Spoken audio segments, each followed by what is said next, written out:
welcome to the Boise State Game Pants Arena. I am your host, Artie Nerdy Bird Rain, and joining me this evening is Riley to help with our broadcast of this first ever Esports Tower Valorant kickoff event. To celebrate the launch of the Valorant Club's Esports Tower wanted to host a special rumble this week, pairing three Team Kangura Valorant Pro influencers and Esports Tower players to compete in a tournament. The team captains pinned against each other are Flow Ascending, Agent Gummel, and Laugh. Each of these players are paired with 4 Esports Tower players per team, and the team captains had a week to practice each with their coaches this week. The team captains this week will be practicing with these 4 players, and this is a fantastic opportunity for all of them to grow. And like I said earlier, joining me this evening is Riley. Riley, I would like to ask you a quick question. How do you feel about Valorant as the state of the game is right now with the new map that just got teased? I am so excited about the new map because personally I despised Icebox when it came out, and I still despise Icebox.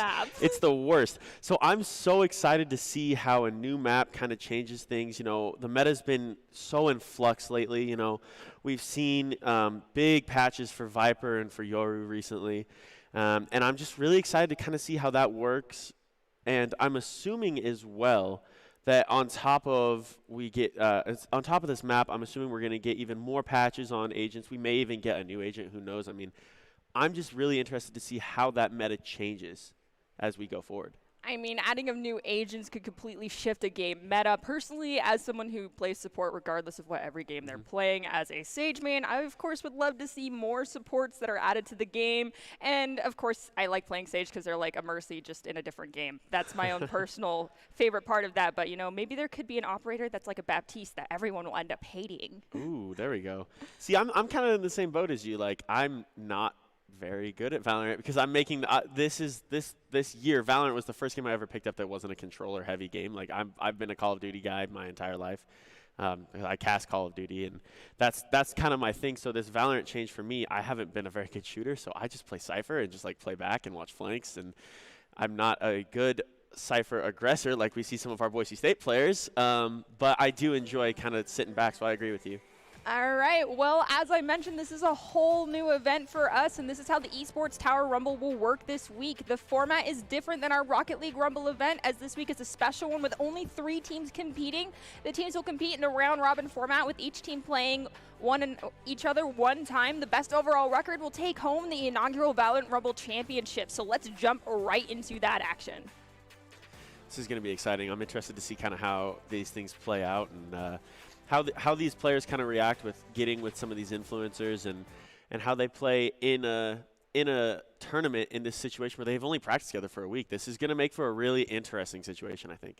I'm excited. I feel like Valorant still has a level of communication heavy importance on it, and so that kind of is something that you get better at with teams you get to work longer with. So it'll be interesting to see how these players, such as Cool Guy, who's graduating from high school this semester and starting to apply for some colleges, esports programs, Boise State, just saying.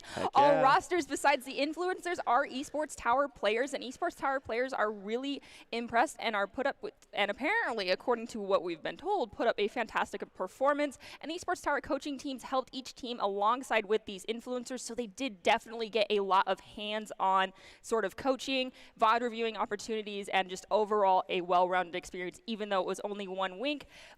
And Pink Boy Blue and Raskin from Team Gumbel recently switched character mains to help teams improve, which showcases their great teamwork abilities and their ability to adapt within the environment.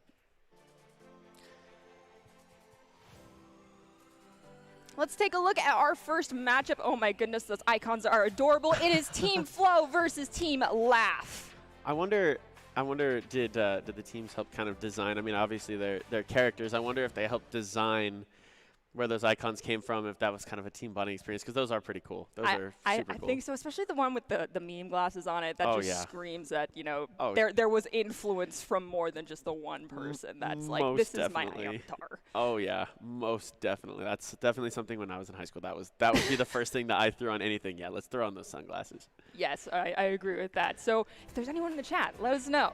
All right, so before we get started, we do have Doc's keys to the game. They are presented by the Esports Tower team themselves. Score pro advice at esportstower.com. And our keys for today are CCLL callouts are critical. Watch those corners, call out ability uses, and track enemy econ. Improve your game sense, improve your team play, improve your performance under pressure. You'll get matched with great players and professional coaches to help you rank up. Brought to you by esportstower.com. Yeah, looking at those keys to the game, we talked about those call-outs and that communication in this opening part here, where these players have only been together for a little bit, and calling out where players are. Obviously, we have some more kind of vocal notes from the actual agents themselves, but then also calling out those ability uses as well. That's going to be so important in this kind of a game.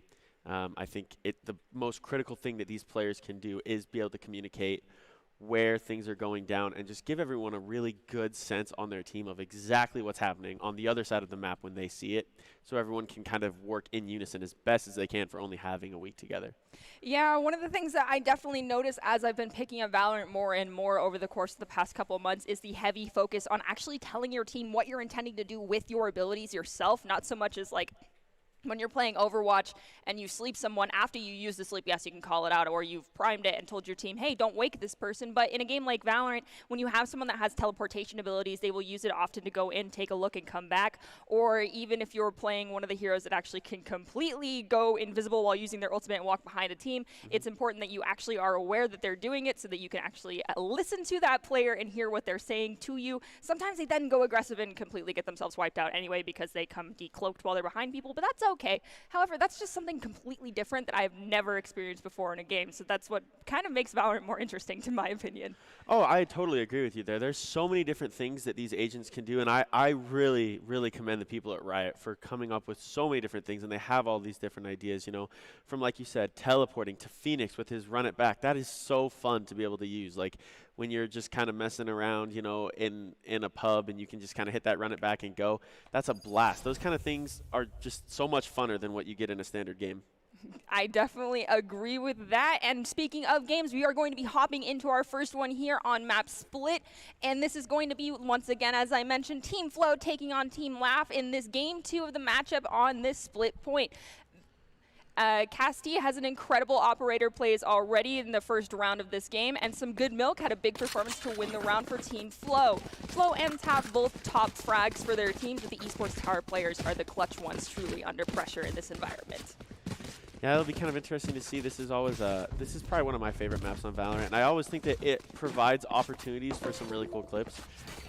We've seen some pretty ridiculous things. This is a lot of, with 3 very defined open and long lanes, with you have to be very aggressive with your peaks, and you have to make sure that you're able to hit your shots, and because people are going to be able to one tap you in the head on this map especially. So. And as I'm looking at it right now, it looks like both teams do have a stage, so that makes the support player in my heart very happy. The semi-Widow. Oh my goodness! Beautiful kill right out the gate right there. However, it does look like we've got a sniper all the way across the map. Got to be careful though. Hopefully they do not have the operator, otherwise it's a one-shot, one-kill type of situation. It's probably a little early for that to come through, but I do love the aggression coming out of Team Laugh. It just didn't quite work out because, I mean, looks like Milk was just ready to go with that Ghost. That's a sweet skin on that Ghost too. Just ready to just 2-tap straight to the head, and the aggressive nature just doesn't work out as well. You see just a lot of this defending, and there's your Sage Wall coming through big time. I'm looking at Team Laugh right now, and you can definitely see that they are already down 1 man, as we saw one get killed quite early. They are split up significantly though across this entire point. Yes, they've created a diag and are trying to cut off Team Flow and have managed to even out the score right now by taking out one of their players, and are trying to plant the spike as we speak. But in my opinion, it's kind of difficult to be playing split because you need to have as much recon as possible and know where your teammates are. So is that really a smart move from Team Laugh to be playing as far apart as they are?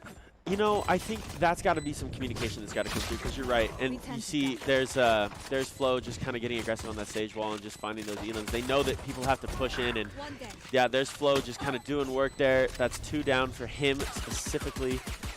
Just kind of waiting with that Ghost, and they know that the plant's there, and unfortunately gets taken down. But they knew the plant was there, and they know that this Brim has to be able to push in. So just kind of playing spread and just waiting, I think, is the right play. It'll be interesting to see if they can get this angle with this Sage Wall. It looks like, oh, that's a great play too. They knew he was there, and they knew they weren't tapping. Great play out of Team Flow there. or Team Laugh, excuse me.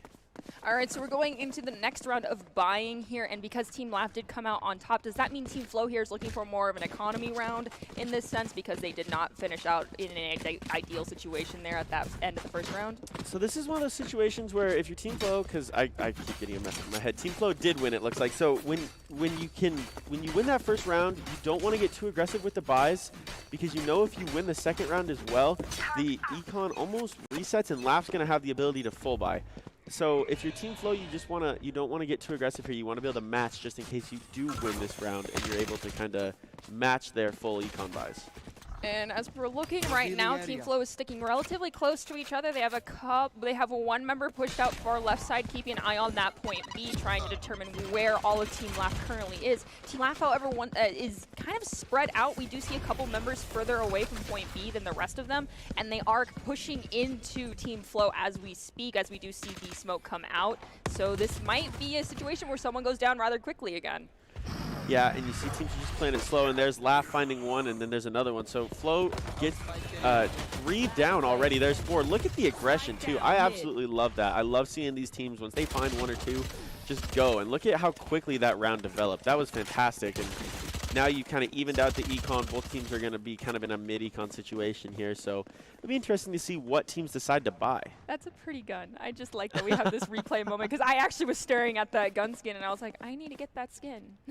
Another great thing by Riot is some fantastic gun skins. They've done a great job. We've even seen other games like Call of Duty stealing from Valorant in their skin. So I commend Riot for making just an absolutely fantastic the store experience in this game. This game is visually beautiful, beautifully appealing, and as a game designer and concept artist at heart, it makes me very happy to see that sort of heart and soul put into the game. And we have just exited the buying round for the start of round 3. We do see some poke coming out right here as we see multiple members of Team Laugh just looking down this alleyway at this Sage who's standing right by an ability orb. I don't think they're going to try and take it. Yes, they left one of their teammates to do it. I feel like this is a risky spot. We do see the wall go up to try and gain some advantage and allow for their teammates to cross, as well as, what ability was that again? Well, that was coming from the Killjoy there. That was one of the swarms, I believe, that came through, which can just be so frustrating to play against because they are annoying. And, oh, there's the info.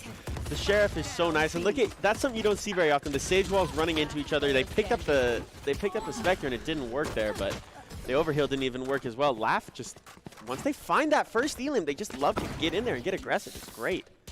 I like the strat. As someone who likes to just, and Dr. Haskell can tell you about this, my Brigida is not something you ever want to deal with, especially if I have rally. I will whip shot someone as far away from me as I possibly can and go barreling towards the point, and that is how I am feeling these teams are operating after they get that first kill. They're like, all right, man advantage, let's just go. Yeah. But that's a great way to do it, you know, in Valorant, you know, when you have 2 Sages, so there's going to be heals there. This is a pretty aggressive kit for both of these teams when you kind of look at what they've got. I like this, that you have one that can kind of just sit back and then the rest are going to be able to get aggressive. As you see, looks like some guns are finally coming out here. This is the first time we've really seen a lot of Vandals and Phantoms on the map. I won't lie, I am horrible with my econ and always am shooting for using the Vandal or buying one of my teammates any of the snipers. So long as they ask for it, I will give it to them, and then I just sit there with the Ghost and light armor and run around and say, protect me, and that is how I operate in this game. However, we can already see that Team Flow is down 3 members, though not impossible if we've got 1 player remaining on their side. Do you feel like this is going to be a sit and wait type of situation, or are they going to go try and run and gun and avenge their teammates? And as I speak, caster cursed myself, they go down. And I don't think that Sides actually found that elim with the op, but the pack play to kind of fly into mid and try and go for the no-scope is audacious. This would have been pretty ridiculous. I mean, the jump there, bounce off the wall. Oh my goodness. And see, now, if I'm Casties, I'm mad at my Killjoy because you just stole, like, the clip of my career from me. That's crazy. Gotta make it look flashy, and they made theirs look flashier than Killjoy ever could have. That's okay, though. You won the round. That's what's really important. Although, that was a couple of good exit elims from Milk there, you know, trying to get the econ up. make sure that, you know, as they go down 3-1, they don't want to just put themselves in a bad spot. And look at this huge push coming through from Flow here onto this B site. This is a 5 commit, and you have 2 from Laugh that aren't here. So this is going to be interesting. If they can get a pick, this is going to be a tough scene. I'm very concerned for this Sage that we see AD strafing while aiming down sights. I have been harassed plenty of times while doing that in Valorant. It dramatically drops your accuracy in game, so if we could get a first person on that Sage, that'd be very interesting. I want to see how they're planning to do this. They're kind of just chilling out. We already have the information. They know they're there, so it's just a matter of time before that Sage probably gets a bullet to the face. Yeah, unfortunately. It's something that you don't see very often after some of these patches, though. The Bucky coming out. I know my man Baratel, if he's watching at home, one of our other co-casters. I love Baratel. Yeah, he loves the Bucky. He was so sad when they patched it, and it's so cool to see it coming out, and it's making effective plays. You saw an Elim come through it, and this breach right here is really doing work, getting a lot of info, you know, utilizing those buys and those abilities to really kind of get an idea of where the other team was. And you saw the Bucky damage come through, and he couldn't find an Elim there at the end, but that's a tough spot to be in when the Bucky can't right-click like it used to be able to. Patches, man, sometimes they ruin your favorite operative or hero or champion depending on the game, and you can just cry for a little bit. It's acceptable. Yeah. Baratel, if you hear us, this is your chance to cry. Let us know. We'll give you a hug next time we see you. As we're going into this round 6 right now, we do see that there is once again a split push coming out from Team Laugh. This is an interesting strategy that they're taking on, considering they're on the defensive side. I feel like pushing together is the best thing you can do, especially when you're working with a Sage. Sage is kind of just one of those operatives that's very squishy, to be blunt, and you need to be with your teammates. Sage is with 2 other people, but when the other 2 people are already dead, that kind of puts you in a bad position. Yeah, and you saw Sides there bringing out the op. Finally, I think that's the first op elim that we've seen this game, which is always clutch. And what Flow's done really well here is they've just been patient. And you mentioned that Laugh was kind of playing split. You know, as soon as the info came through that it was an A push, they started a very slow rotation through the back of their spawn, just kind of waiting to see if anyone was going to hit a flank, but also trying to get themselves over towards A. And it's kind of evened itself out. I didn't really expect it to, but it has evened itself out into a 3v3. This is where things are going to get a little bit risky, I feel like, for Team Flow. They've got 30 seconds left to plant that spike. I believe they are looking to do it at point B. Yes, it looks like they're pushing towards point B. They are now in a 2v3. They have the advantage, but it's a matter of making sure they are not going to get those sight lines out easily for the side of Team Laugh to take them out. As I say that, Sage unfortunately does go down. Yeah, and you saw the verdict was delivered with the judge there. Oh, and the op comes out too, so it's a 1v1. That's nice. Now let's see if Sides sees. Oh, the showstopper is going to come out. Can he find the Elim?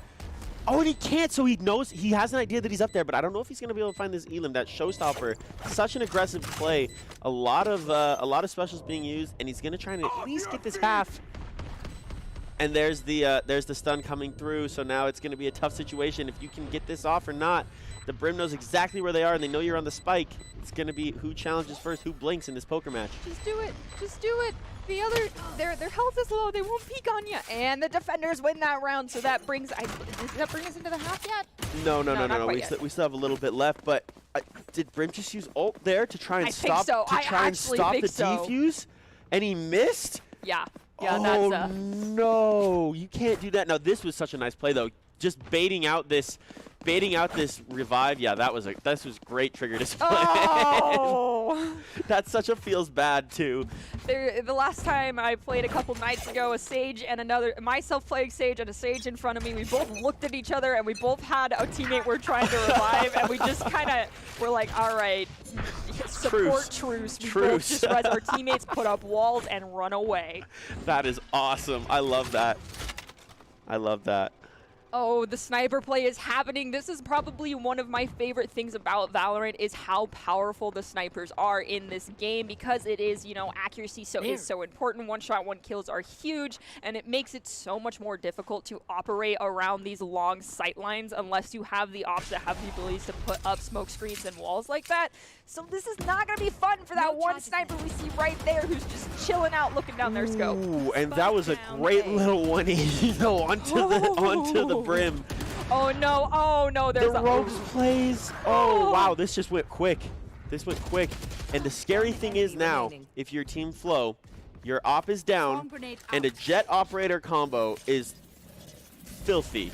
So you better hope that that does not come through in the next round, otherwise you could be in some trouble. Side note, Bad Apple, your gun skin right now is absolutely beautiful. I love cherry blossoms, and that makes me very happy. 30 seconds left. Can he find it? He can't. There you go. Has there ever been a bad cherry blossom skin in any game ever? No. No, I really don't think there has. They're just too beautiful to look at. And you just, like, the color combos you make with it just out the gate, you know they're going to be so satisfying and appealing to look at. There's no way it can go wrong. Yeah, and I'll tell you what, that ropes play, we saw a lot of that action focused around that ropes area. That's always such an interesting fight, and you saw like the half climb up to get a couple elims out of that there. I mean, smart plays, but you don't see a lot of rounds kind of condense around that area up there very often. I always felt like, at least playing around the ropes, it does, because of the necessity to actually be moving up in order to get line of sight on people, it decreases your ability to aim down and get that type of precision you need. So I prefer either to identify if someone is up there and run the other way and tell my teammates, or get my booty up that rope as quickly as possible so that I can take out whoever is up there. And I just, you know, you've got some guts playing directly on the ropes. Yeah, that's true story. And there's a res coming through again already, but interesting that the as soon as the op went away, the Marshall came out, and you see it looks like Sides just kept the op, didn't want to give it to Jet. So apparently there's your Jet main right, or there's your op main, and man, that's 4 down. This has just been quick stuff. Team Laugh is taking it to him right now. Another look at this very beautiful skin and this intense shot here, just taking out or peeking around. Oh, there's a double body stack right there. Got to be careful peeking those corners when you've got such heavy artillery on the other side. It's important to keep in mind how easy it is to actually, you know, scope down and kill people when there's no pressure on the other enemy. Yeah, and that's true. No one got pushed up, and Laugh just kind of settled in and waited to see what was going to happen, who was going to push. They had the corner set up, and the shots came through. And this is really cool. I love this Sage Wall play where there's, what, 3 of them up there, all just shooting over into heaven. This is very interesting because it's kind of reminiscent of the Mei wall up for your McCree or your Widowmaker. However, when it comes to a game like Valorant, that utility is something that, you know, you can only buy at the start of each round. So now that Sage, if they are needing to block off an entrance or somewhere behind them, they may be in a sticky situation now that they decided to use a wall to be aggressive as opposed to defensive. So we'll see if that comes back to bite them later. And you see Milk here, they got that overheal coming in. They got blinded, it looks like, and there's the Lear coming out for the trades. They get taken out. There's the op. It's just going to be on Siped. He's trying to get this 2v1 with the op, which another clip, another clip. Do it. Oh, they're right there. Come on. Oh, we got it! What a shot. Dang. That was beautiful. Sites is ridiculous. I spoke too soon about the Jet op being a nasty combination. Apparently, it's just Sites with an op. It's just a nasty combination. I'm going to agree with you on that one because this whole play right here is just, I thought that they were done for right then. Nope, and they managed to get a nice shot off. I honestly did not think they were going to be able to hit that one. There's a nice little op tool too, and that's just knowing what the other team has. They knew that the Brim had an op as well, and they knew that pack across, unless the Brim has been spending a lot of time in aim labs, it was going to be tough to hit that flick. All right, looking again at Team Laugh. They have that splitting up push once again. They've got 3 kind of grouped together with 2 others on a flank, 1 on a pseudo flank push and 1 wrapping around behind their own teammates, as we've got Team Flow pushing directly into Team Laugh, as they've already taken out 1 member of Team Laugh, but Team Flow is already down 1 as well. They need to be careful to watch out for that pinch off from behind as they go into this front push here. Yeah, and you see Team Flow is running in this round one of the most impressive baby snipers. His Laugh finds one there with the Vandal, so it's down to a 2v2, the baby sniper that I call the Sheriff. Well, some of my friends, as we have started playing Valorant instead of Overwatch in our downtime because we are trying not to tilt ourselves, choosing the Sheriff, one of my friends was like, I gotta remember this is not McCree. I'm going to be honest with you, my Overwatch knowledge is uber minimal. That's okay. That is completely fine. Overwatch overtook my life for the last 3 years, and I will totally admit that it is an addiction and an issue, but I am not going to address that issue until I am done with college. That's the way to do it. Exactly, right? That's the way to do it. That's, oh, the, he's like, come on, drop me a gun. Nope, Can nope, you buy nope, this for me? nope. No, I'm being greedy, but you have so much gold. Help me, friend. No, you don't need it. Oh, there's another 5 push from Flo once again, and just that's you can't 5 peek, or you can't peek a 5-man. No. That does not work. and seeing Team Laugh consistently do this split man push, it has worked out multiple times in their favor. But so long as Team Flo is doing a better job, honestly, at turning around and getting, you know, the information from behind them, I feel like they would be in a much more advantageous position than they are right now. They are up 1, however. I don't know if Sage is quite ready to get the res off, or if they will this round, but they're pretty equally matched. It's just a matter of, you know, getting the info before they start pushing further into the enemy. Yeah, and she's got it, and it looks like she might be maybe trying to use it. No, but you see the spike's going to go down. She does have that res, and that's great tracing shots there as well. Great shots from Flo. Player standing. Oh, man. See, that's the, you can't, in these types of games where the amount of the time to kill is so low, staying in one spot is just not a good idea. Yeah, especially when that paranoia comes out. You've taken one, and everyone knows exactly where you are. Ooh, look at that gun. That is both ominous and beautiful. It's true. It's true. And you saw, I mean, they wanted to pull. Looked like they thought about pulling the ult, didn't have the ability to get it there, and they didn't want to drop down off that wall. And as soon as those shots came through, I mean, everyone knew exactly where they were. That's the intel you need, especially, like, you know, if you've got those players with the super intense headsets, they're like, oh, they're right over there around that corner because their sound drivers are so intense. You've got the mix amp turned all the way up to 11. Exactly. Oh, more Sage plays. Oh, he missed the shot. Oh, but that Sage is already really low, and the other Sage goes down immediately. So now it is a 4v5. This is going to be rather interesting, considering we do have the ability for that Sage on Team Flo to still res. So even if Team Flo loses anyone, so long as it's not Sage, they'll have the ability to even it back out. They are already up 2, however, as they're starting to push into Team Laugh. Yeah, you saw the Omen pop the ultimate there, get that TP off, and the trades are just kind of slowly coming through. But right now, Laugh, even though they're down 2 to 3 right now, they can afford to just kind of go ahead and trade. Right now, I mean, this is going to be a huge round advantage going into the offensive side, just having to find 2 rounds. And you see there, that's another great op play from Flo, and it's down to this 1v3. It's going to be interesting if Cody's going to be able to do anything here with that Vandal, if he just kind of says, well, this is a bad spot for me to be in. Okay, so one of the things about Valorant that is kind of really irked me, because I have yet to truly master the ability to do this, is shooting through walls. Oh yeah, the wall bangs are so tough, and especially trying to know where they're at. There's one. Oh my okay. Goodness. Okay, so he's gonna get pinched. Oh, the spray! The spray! The BM comes out already.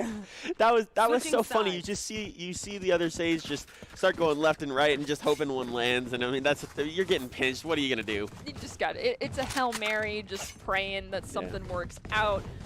And now we are at a 10-2 score differential right now. I feel like this is still pretty gosh darn evenly matched.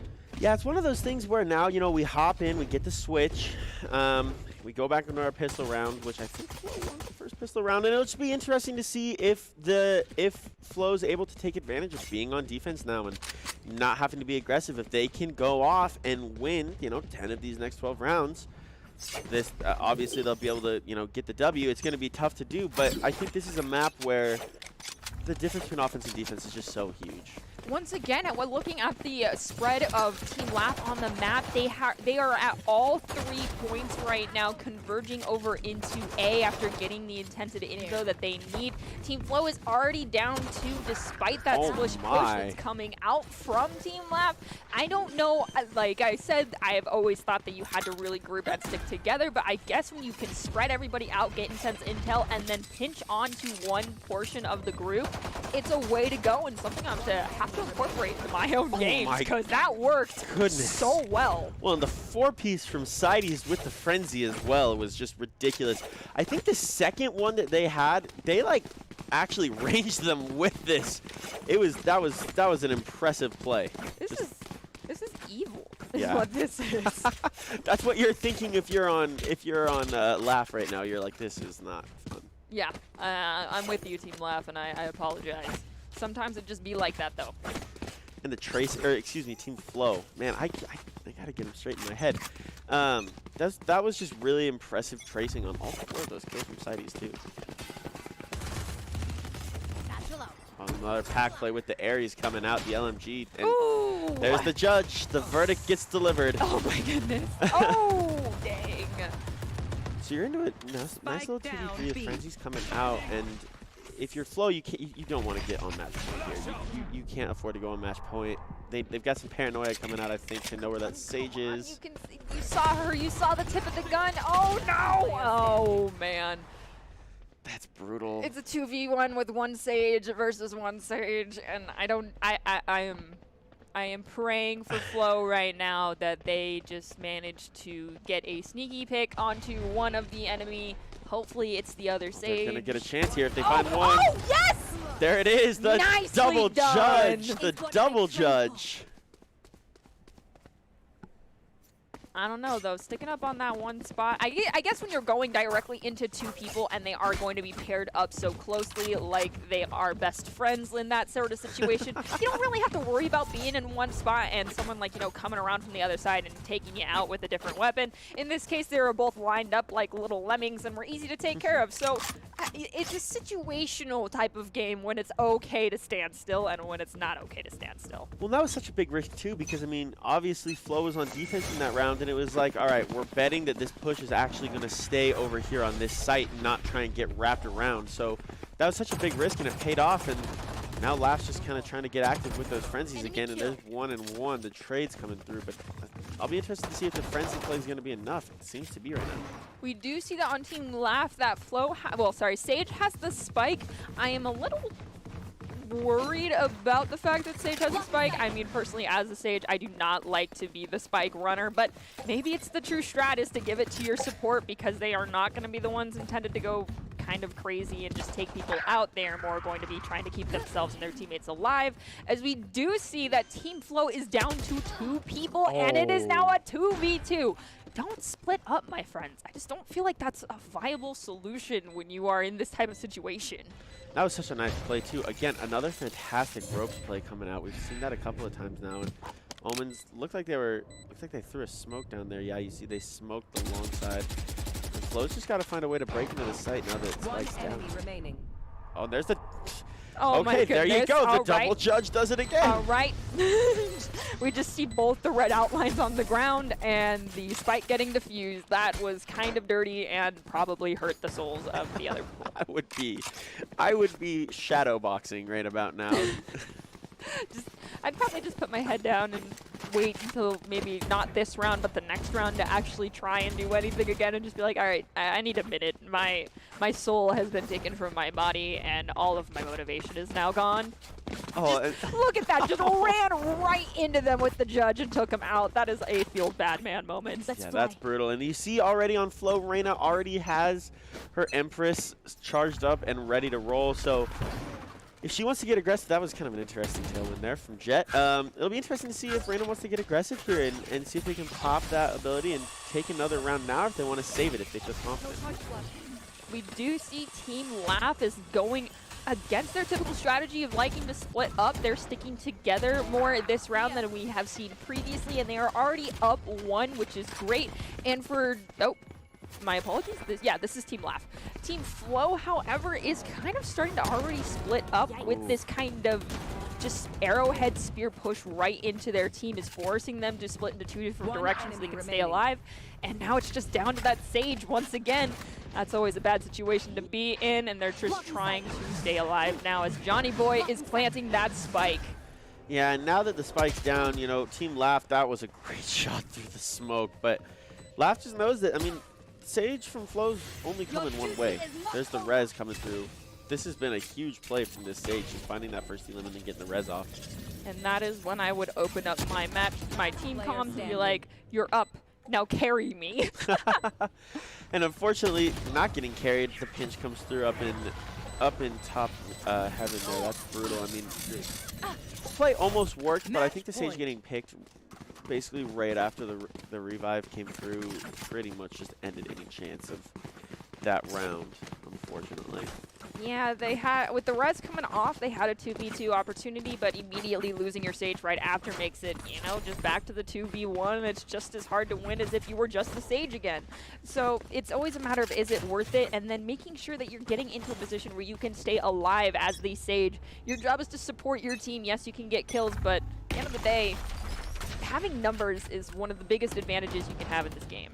Yeah, and here comes some aggression coming from Flo. You saw the stun came in from Flo, and they got something early in the trades right now are coming through pretty standard. Another stun coming out though, and the showstopper's out, just seeing if anyone wants to push, and the pack comes through. This Cites has got to try and find something. That's a waste of an ult right there.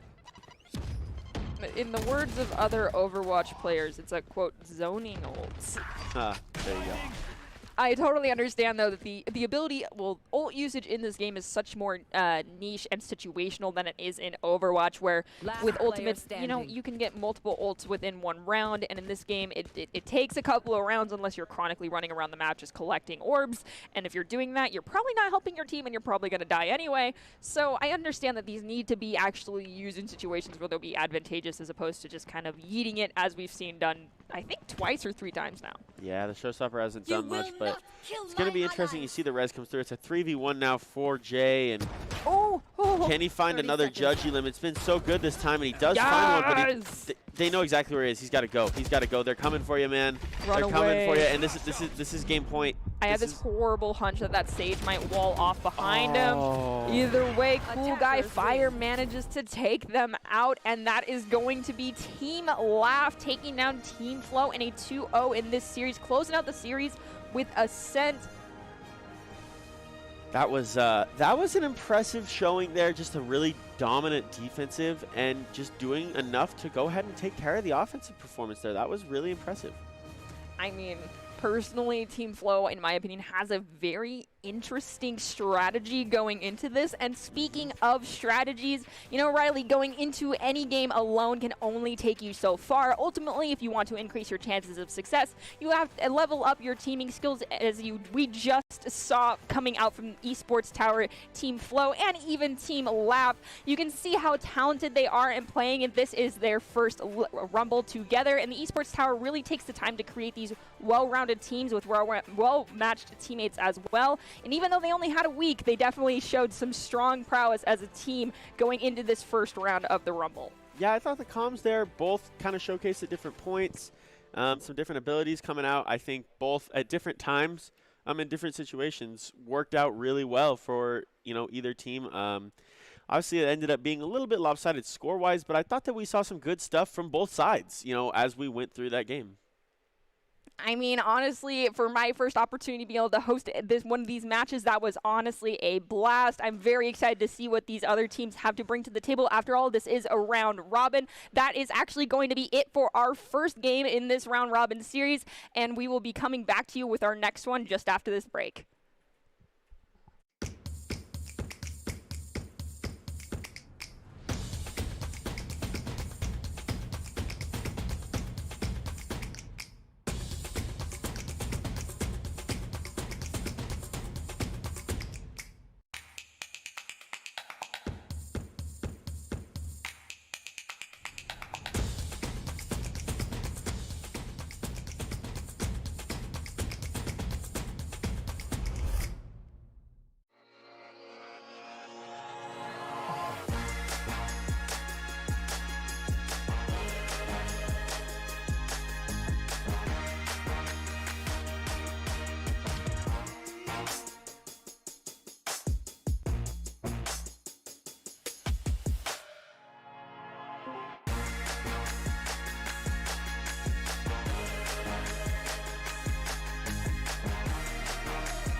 Welcome back to this special broadcast of the Esports Tower Rumble Valorant Edition. We are broadcasting it from the Boise State Esports Game Pants Arena. We just saw Team Laugh beat Team Flow 2-0. Team Flow, however, will be looking to rebound in their next series against the Team Glummy. Here is how the Esports Tower, my apologies. I am your host, Artie Nerdy Rain. If you are just joining us this evening, this is our first ever Esports Tower Valorant event, and I am very excited to be joining you this evening. And joining me as well is Riley Nappy's. I'm not quite entirely sure how to say your full in-game name. Can you help me out here? Yeah, Nappy Season. Nappy Season, boy. Okay, that's actually brilliant, and I love it.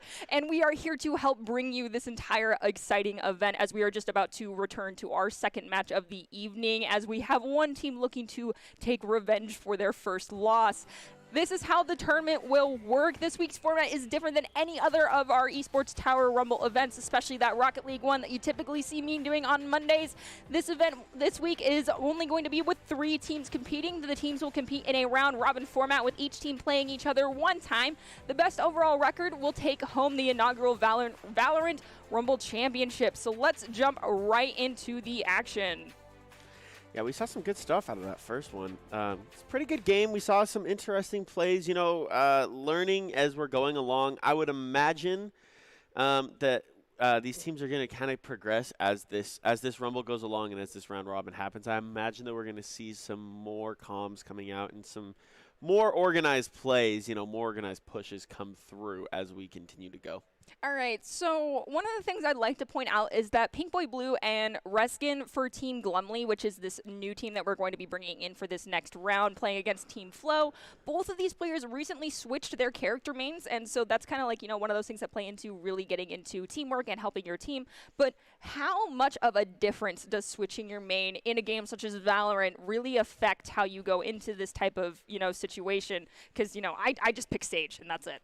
Gosh, it's so different just because the play style is so different. And so let's just say, for instance, that maybe you're not someone that loves to attack. You're not someone that loves to get super aggressive. And then all of a sudden, you go from being a Sage, and then they're like, all right, we actually need you to run Phoenix for this thing. It's like, okay, well, now I have to go from not having to worry about, making these crazy plays. I can just watch the flank, or I can, kind of sit back and find those picks. So all of a sudden it's like, all right, we need you to run Phoenix. We need you to be able to hit, run it back, find an elim with you, run it back, come back, get back into the site again, find another elim, getting those tracing shots. It's a whole different thing when you switch your hero or your agent. It's just a whole different situation.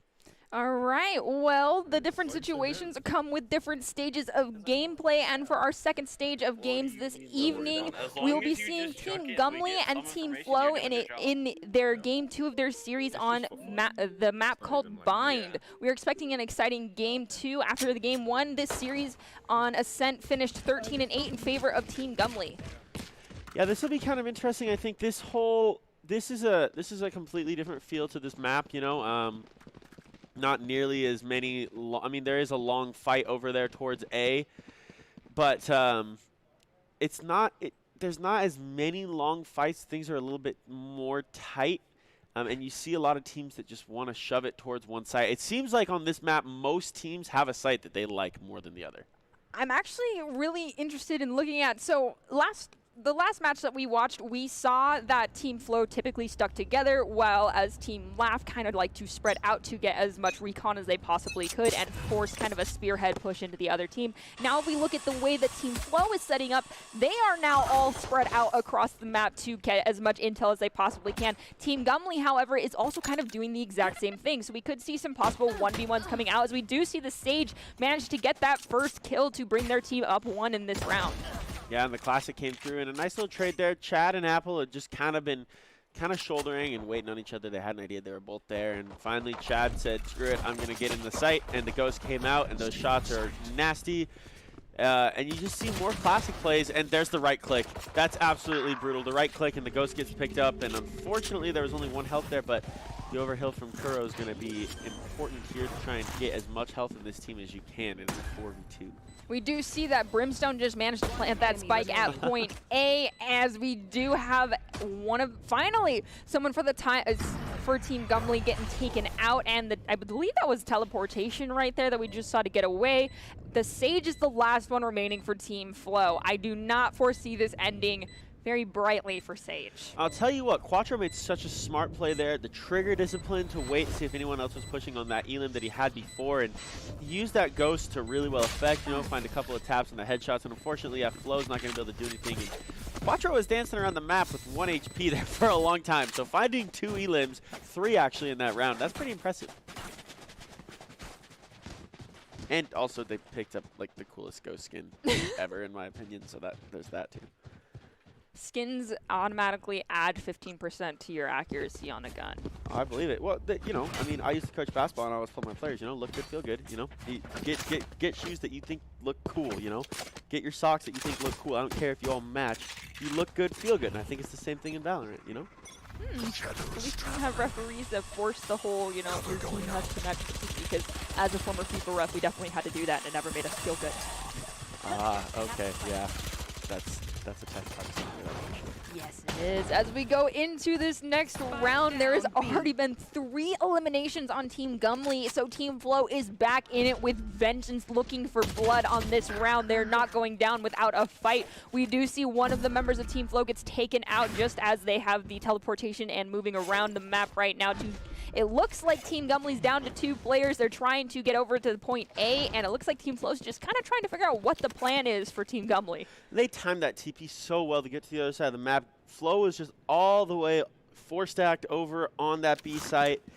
And you see now Gumley's just rotated back around to A, try and reset some things here. Jet's obviously really weak for Gumley, so just kind of, reset and replan the pushes here. I like this play. This is, I feel like, a very dangerous situation. We've got both members of Team Gumley pushing up together to try and play linearly, possibly to get 1 or 2 kills. A pick here on Team Flow. I think, I don't know, are they just trying to push into point A right now and, point B and get damage out? Is that the only goal that they have right now? Yeah, that was one of the things where I think, unfortunately, they knew that there was going to be a big stack there in hookah, and you saw the Lear come out, but it wasn't going to be enough, and unfortunately they didn't even find a pick, and there were, you're 1 shot from a classic from that far away. You're going to have a hard time doing anything. It's just kind of a we have no other option, let's go down with honor moment. Yeah, and you want to maybe try and find an exit or 2, or not even that's not even really an exit, just more of an opportunity to find 1 or 2 to just try and help the economy somehow, because when you go 1-1, neither team has a big econ boost going into this round. You see a lot of creds are pretty similar except for B-Boop there. It looks like he has almost 4K, so the econ is going to be so important. Something to give yourself a little bit of that boost is so important. This is a weird kind of pseudo push happening right now over here by point B. We already see Sage taking out 3. What? Was that a replay or is that? No, that was last round. Sage with that judge once again. Just disgusting.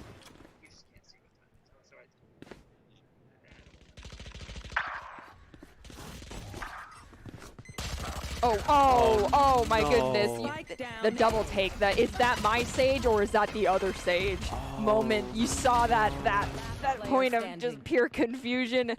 I don't know if I want to commend that play or if I just want to feel sorry for that poor soul. That's tough. Be interested to see here now. Obviously, Flow's got to push into the site. You saw the Lear was getting ready to come, and that's just unfortunate timing. Chad's going to get tagged up pretty well here. So now there's the info. They know there was a plant, and they know it probably wasn't Chad that planted. So they've got the info that they need. They got an idea of where they're at. Let's see if they can use this Lear effectively to get in and try and find an elim quickly. You don't have a ton of time here to get this spike confused. Team Flow is down to 1 last operative. It does look like Brimstone is very, very close to being out of health as we go into this last little bit. Unfortunately, Chad's going to get taken out, and the defuse has started from some good milk, and it's at half right now. The final kill comes out, and that is a purely clutch play.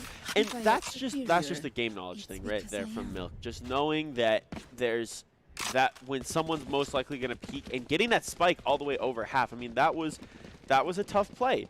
The Brim was just waiting and to get not just tap it, but actually go halfway with it and then get off of it right when they needed to. Because, I mean, look at the timing of that. That was just elite. Beautiful.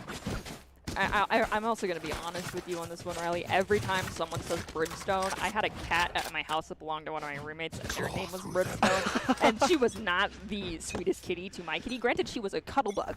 But every time I hear Brimstone, I just think of a cat. So is Brim better then? Yes. There we go.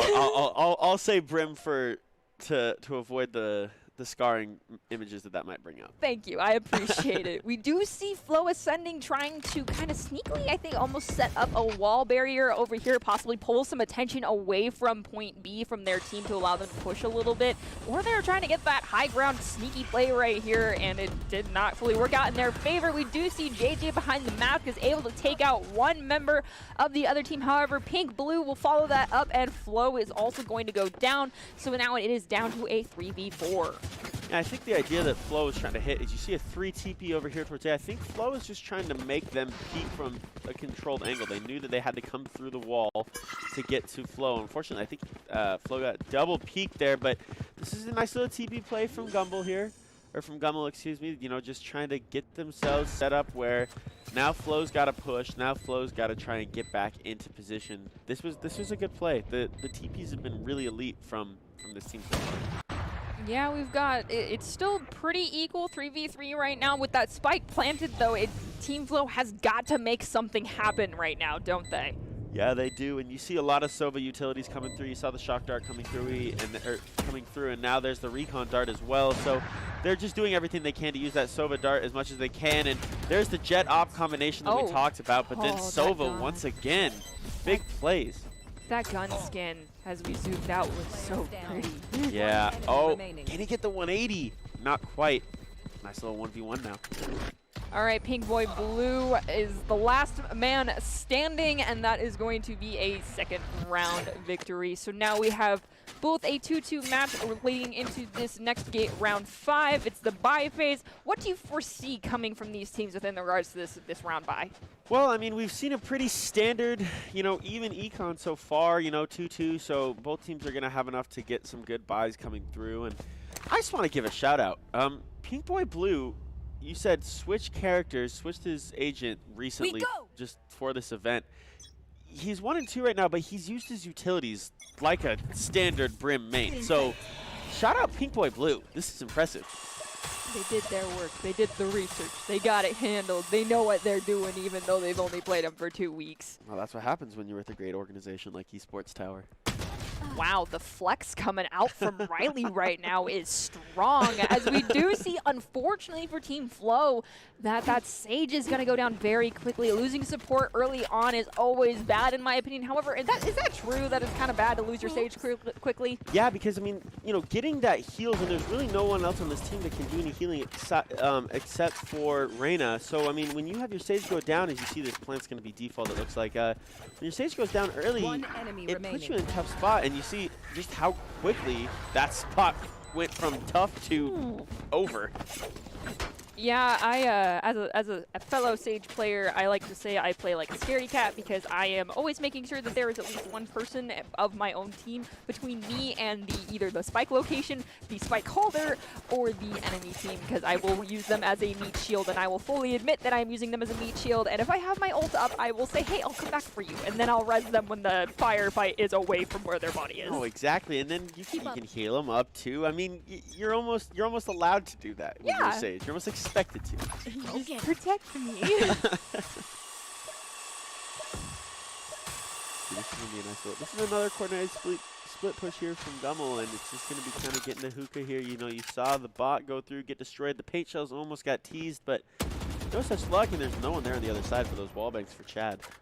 That's unfortunate, and as someone who hates the ability to shoot through walls, oh well, it's not that big of a deal. We do see some members trying to take the high ground here in Hookah, and we've got someone wrapping around right now. They're right, oh, yep, that shotgun blast, point blank range. You ain't gonna live. JJ behind the mask has gotten that, another finishing kill right there. We've got a 2v5 going in right now with just 2 people and 1 spike carrier left on Team Glumly. I don't foresee them being able to plant that spike with the current disparity between the 2 teams. And you know what? We saw the showstopper come out from Gumley there. Finally, Team Gumley got an Elim with the showstopper. We didn't see that all last map, even though we saw it popped like 4 times.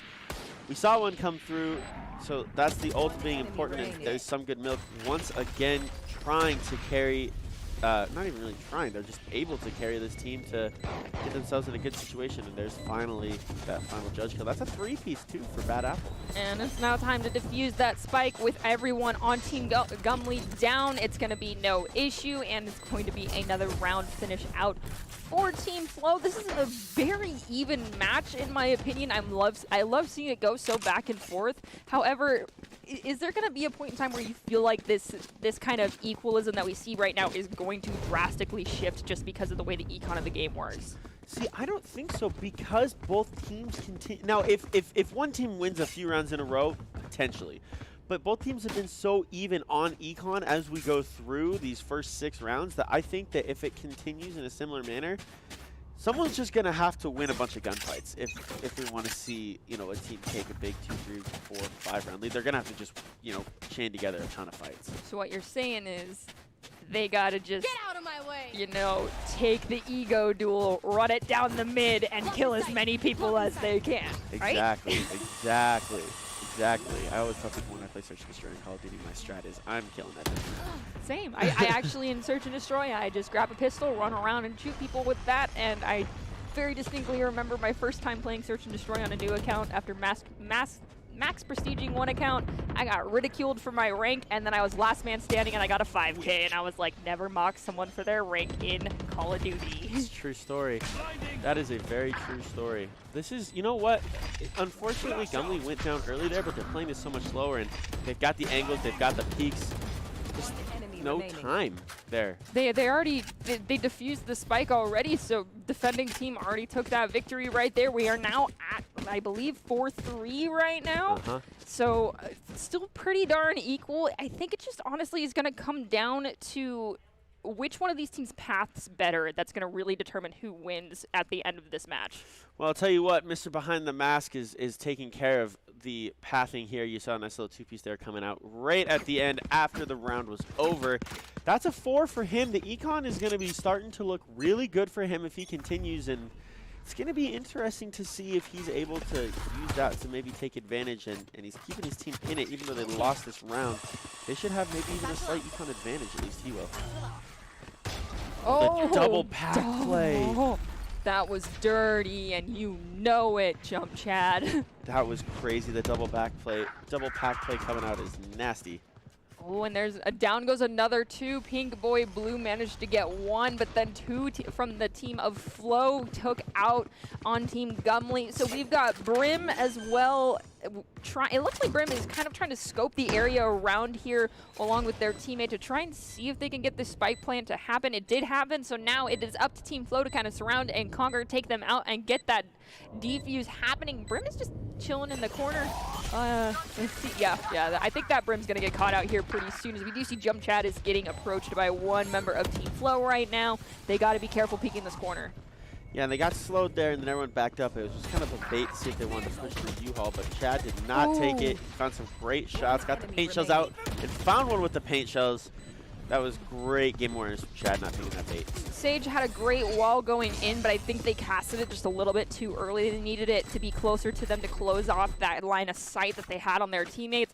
Unfortunately, that just comes down to getting familiar with what line of sight is for the enemy team based off the height in comparison to where you're at, because from our angle, we could still see your head, Sage. Yeah, that's tough. You hate to see that. But that was the play right there. That was so beautiful and so dirty at the same time. That's something. Raze brings such a skill gap to this game where it's I mean not as much of a skill gap as Astra, but when you're running Raze, if you have the ability to run those double packs, you can just be absolutely disgusting in this game. As we go into this next round, it looks like we've got Brimstone once again with that spike.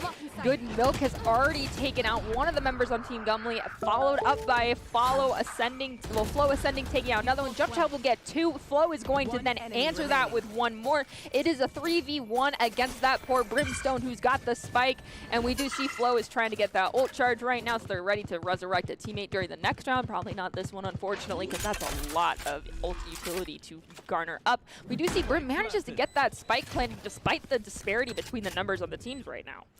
Yeah, and he's just going to hang out here in showers, wait, see if anyone wants to TP over or wrap back through spawn. And unfortunately, that does not seem to want to be the play here from Team Flow. And he's kind of in a spot where he has to wait to see if someone wants to push him in showers. But trying to, even though he has it down, it almost feels like he has to retake this site to stop it, just because it is a 3v1.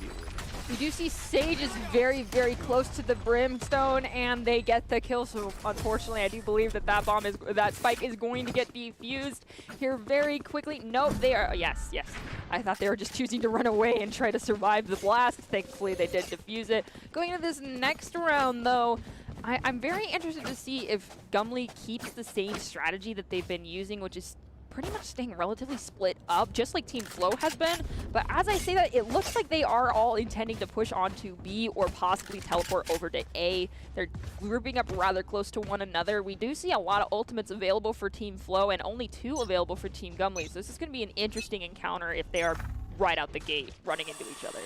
And I think the reason we're not seeing the split here is the off came off the map. At least on Gumley's side, I think it got picked up by Flow. So that kind of negates your opportunity to run that big split. And that's a huge part of why they're playing together, I think. Ah, yes, you don't want to die to an operative, well, to the op, because that gun's just too gosh darn powerful. I wonder if we'll ever see a nerf on these one-shot, one-kill weapons here. Oh, there it is. Oh. Another pack play into the showstopper. How big is your ego jump, Chad? Just a rough estimate. Are we talking the size of a pizza, size of a deep dish pizza? You've done some insane plays that have demonstrated your prowess, but honestly, Chad, I'm just waiting for that one person that anticipates that jump pack play and snipes you for it. The question is it ego? One enemy pull remaining. it off every time? I think it is. I still think it is. You know it's a flashy play. It's an ego play. It's an ego peak. I guess. I still respect it here. And yeah, unfortunately, Gumley just didn't have much of a play there. I mean, Chad made a great play with that double pack play, but I don't think it really happened for them there. To answer your question earlier, because you asked about if I ever thought they were going to nerf those, one-shot, one-kills. I don't think so. I think that's part of the skill gap in this game that sets good players apart from great players, is being able to be just nasty with the op.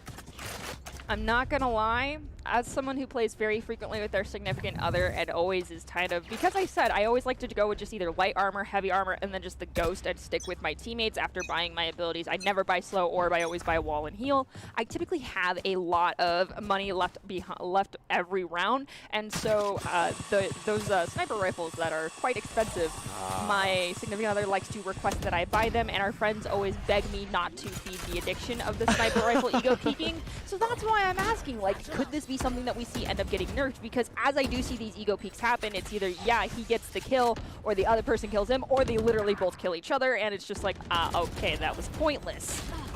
Well, and as the trades kind of come through there, it's just 2v2 trades, and it's all down to this Reyna here. I think what we'll see happen more is a damage nerfing on the Vandal and Phantom. Oh man, why you gotta say those are if I'm not going with the pistols to pistol whip, those are my 2 favorites, man. Yeah, but you can one tap there at different ranges, and I think that's going to be the important part there. And I think we saw, is this Empress coming out now for some good milk? Kind of a waste of an ult, unfortunately, but you saw the intent there. They got it down to a 2v1, and not a bad time to use it. Just couldn't find the elim. Before the switch. It'd be like that sometimes. I do attempt to play this operative sometimes. I'm just not that great at it. The need to be the aggressor, the initiator, is just not the game mindset that I have. Mine is preserve my life, don't let me die, please. And so that different mindset, I think, is how you really can master these different operatives, is really playing into what they're meant to be played as. And as I'm saying that, a quick comment, that gun skin is freaking beautiful. The dragon one here? Yes. Yeah, it's a sweet skin. That was the one that I was talking about that got stolen into Call of Duty, but it is a sweet one. As you see, Chad already finds an opening element. This is an unfortunate situation for some good milk here. Oh my gosh, but they are, man, they at least got Pink Boy Blue taken out, but Jump Chat is going to come back with yet another double kill. That's just incredible. Jump Chat is definitely showing their prowess. The spike has been planted, and we are at a 2v4 situation. I'm wondering if that Sage is going to attempt to get a res off so we can kind of even things up, as they are the last remaining member of Team Flow. There is the res right there on JJ Mask behind. line. So if things are evened up a little bit, they just need to play a little slow, get a possible pick here, and then try to defuse. Yeah, and if you're on the side of Gumby, you had better not find an elim and let Chad do everything, because that would be an ace for the Chad man. Oh, that was very nice from one spot, just Switching sides. strategically taking everybody out.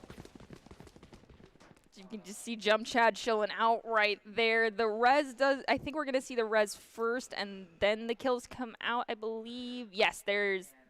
No, I think the res has already come through here, yeah. They resed Brimstone over here. This is one of those things, it's like even applies to Overwatch. You can check your corners, but when it comes to using weaponry that is projectile, there is a raycast image that you can see on your screen. We could see Chad's shots firing across that map in front of both these players. They needed to have looked to their left and seen that, use their intel from what their screen is telling them to make sure that they did not die to Jump Chad and give him that ace, which unfortunately did happen. Yeah, and that is, that's you hate seeing ace come across the screen there. Like that's just the ultimate. Like there's no way. Like did we really just get aced? Well, and to be fair, Jump Chad is Agent Gumby, so it's kind of like you've got Flo Ascending over here, who is Agent Flo, and then Jump Chad is Agent Gumby. So those are the two that are kind of gonna, be ego peeking and trying to take each other out. I feel like Flo needs to give Chad a little bit more respect though, and be like, I need to kill you, but I need to make sure I do it and actually use what the game gives me to try and take you out. Unfortunately, speaking of being taken out, 3 members of Team Gumby are already going to go down. Sage is going to go down for Team Flo, so this is going to be a 3v2 going into Jump Chad. So that can still be deadly as they're notoriously getting those double kills. Yeah, and the info there from the bot is knowing exactly where they were going to be, and there was a great use of wall there on the side of Flo to try and get that spike down, and they did. And unfortunately, as tight as Chad made that, just not enough, and JJ just kind of did his thing. Well, Chad also did do like a quarter peek around this ice wall that had been taken pseudo down in that middle pillar. They were trying to see if Chad was there, and they didn't do a full check. They kind of just poked forward, didn't completely look to their left, and missed just that little tiny edge of the character model to get a view on him, and they would have known that they were there. Honestly, taking that couple extra seconds to do the full corner peek, because that's not the first time we've seen Chad in that type of position, would have been more advantageous. Yeah, I think you are probably dead on there. I think that's being able to use that information and check your corners.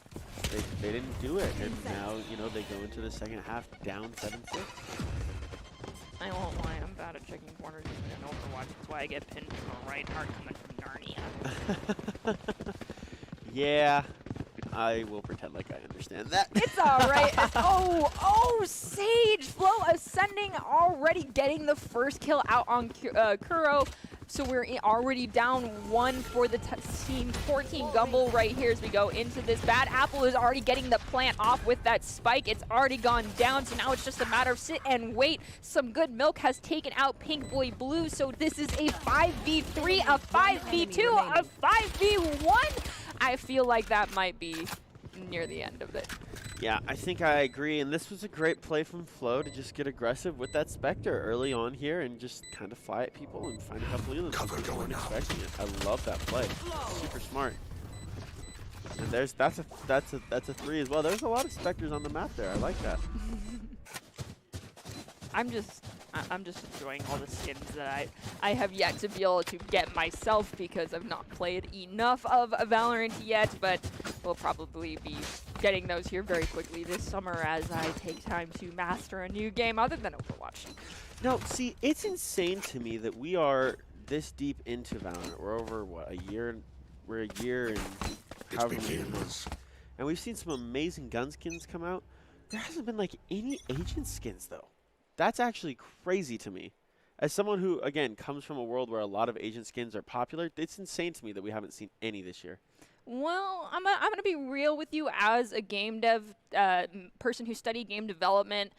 skins are a huge, like, they take a lot of time to create, especially with a game that has as much detail as this one does. Each fabric has different physics. They have different types of refractive qualities on them. You want to make them actually look good. There's an opportunity for shaders to, you know, mess up and get glitchy, even more so with the amount of refraction that takes place on this map. So, you know, making gun skins a little bit easier. It takes less time, and you can kind of pump those out like you're at Walmart, whereas if you got an operative skin and you want to make it nice and flashy, it's going to take a lot of time. Makes sense. That makes a lot of sense. I never thought about it that way. Yeah, you know, it's the perspective that not a lot of people get is from the actual, like, development perspective. It takes a lot of time, and this game is so beautiful, you don't want to put in a half-baked one. Right. Yeah, that makes sense. That makes a lot of sense. This is kind of an interesting round because everyone's playing so slowly here. No one wants to be the person, like, you know, as it's down to a 3v2, no one wants to be that person that gets picked and ends it. And just as I say that, there's the picks. There's the round over. That was the wait to be aggressive moment to start making those picks. Apparently the wait to be aggressive moment was when does Nappy Season start talking about being aggressive, and then we'll go and make him look stupid. It's called a caster curse. It's okay. We all experience it from time to time. I personally have felt very bad making some calls that then came to fruition right before my eyes, and I have profusely apologized for those moments. Fair enough. Fair enough. I like the buys coming through here. Some aggression, nice and early. I mean, that's 3 straight rounds for Flow, and that's so important because now you have the econ to actually start buying and maybe hitting the gas pedal. We do see Flow ascending right now is one off of that ultimate to be able to res someone on their team if needed. We see the ult come out from some good milk right there, I believe, as they put out the I call that a blinding sight personally. I don't really know what the actual in-game name of it is. I changed everything to do an Overwatch. And Team Gumley is already down 2, down 3. So this is going to be a hard-fought fight. The spike is already planted, however, so there's not a lot of time left regardless of how many people you have on the map.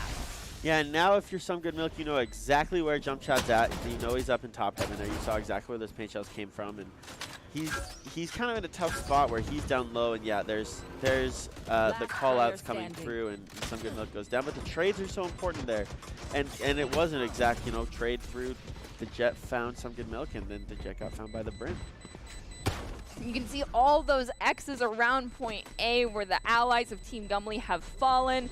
There are a lot of the team members of Team Flow are just trying to surround it, and the attackers end up finishing that round out with only losing 1 member of their team. Now we're going into another buying phase here. You can see that most of the members of Team Flow have a decent amount of cash in their banks, as does Team Gumley. So I'm going to be interested if they're going to go kind of like heavy buy this round. What do you think? I think if you're Flow at this point, you know, you've hit the accelerator. You know, you finally got this 4-round jump. You know, we do see Jump Shot completely zeroed out on Creds there, so they went full buy mode. This is they force, and the thing is now, if you're Gumley, if you're Chad and you don't win this round and you don't find a couple of earrings, you are in. You don't want to be running the Sheriff against the Phantom. Oh. Not. Oh, we see the blinding coming out, and Pink Boy Blue has already found Bad Apple. Bebop has found Pink Boy Blue, however, in response, revenging their teammate. So now we are at an equal 4v4 going into this next round. It looks like everyone is trying to really keep their distance from one another, anticipating a lot of snipers, but I'm not seeing a lot of snipers out on the map right now. I think Gumley's just more interested in trying to stay alive. As you see the picks come through there, and Gumley did a good job of playing this a lot slower and taking advantage of the fact that Flow had the econ. Flow wanted to get aggressive. You see some less buys coming out there, and that was so important. If Gumley didn't win that round, then, I mean, I don't want to say that something's done before we're there, because anything can happen in Valorant, because this is a crazy game, but it would have been pretty tough to be able to do much if you would have gone down 11-6 and you 4-spot and didn't get the round win. So going into this next round, we did see a lot of saving coming out from Team Flow right there in that last phase. Do you feel like they're gonna go for the full buy once this round here? Yeah, I mean they can. You know, they were able to save last round because not everybody went down. They had a couple of guns left on the map, so I mean they had the ability to just go ahead and full buy and not really feel tight for Creds coming in this next round, and they're just ready. They just want to take the round when they need to go ahead and just get the W. Yeah, and as we say that, we do see Flo get a pick early onto one of the members of Gumley. However, Flo is also going to go down themselves. I'm just got to say that that initial peek coming out to usability right there was not smart, as they literally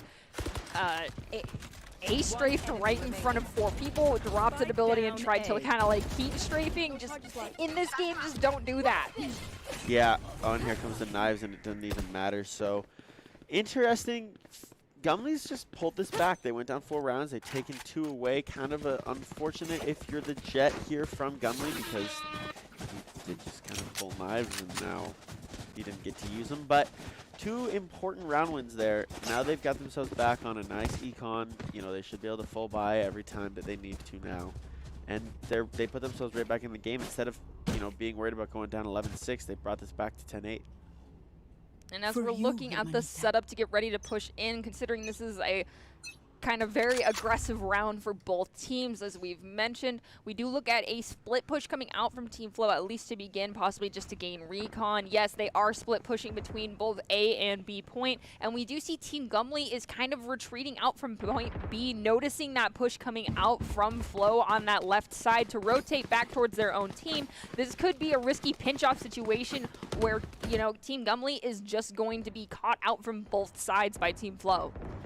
Yeah, and that's one of those things where when you start getting aggressive and you start, you know, double pinching sites, unfortunately you can just get repinched back by the other team. And when you get stuck in a sandwich like that, it's brutal. As you see this default plant's going to come through here from Flo, get it down early, force a 5v5 retake, which obviously favors the side of the attackers when the defenders are having to try and push in. And there's some good milk with the Ghost coming out. I mean, the Ghost is my personal favorite gun because pistol whipping always makes me very happy, and it hurts other people's souls to be killed by a pistol. But as we see that kill come out from Milk, they are followed up and taken out themselves. And we do see Bad Apple as well go down. On Team Flo, we've got a couple members that are a little bit low. We see the defuse already happening on the spike. It's halfway there. We get one member of Team Gumley taken out. Unfortunately, it is now a 2v2, and it looks like Chad is going to get the full defuse. Yeah, and that was a great play. Quattro got aggressive early, got that over half when it was still a 3v3. Just used his utilities to get the smoke down on spike, get it to that halfway point, and that allowed Chad to just kind of hop on and get the finish. You know, even in the middle of a round still. I mean, it was still a 2v2, but you see here, this is Quattro just kind of doing his thing and getting that to half. That was clutch to get it just to half. Yeah, I will admit, I definitely like the ability for there to be a progressive counter, so to speak, on that defuse. It's not just as soon as you start, if you stop, it goes all the way back down. If you get it to that halfway check mark, it remains there and someone else can pick it up. It's not like having to defuse a bomb on Call of Duty. No, it's I love the spike mechanics on this game with you know, the sound, so you can actually bait people with the defuse, the halfway. Yeah, it's great. They did such a good job with that.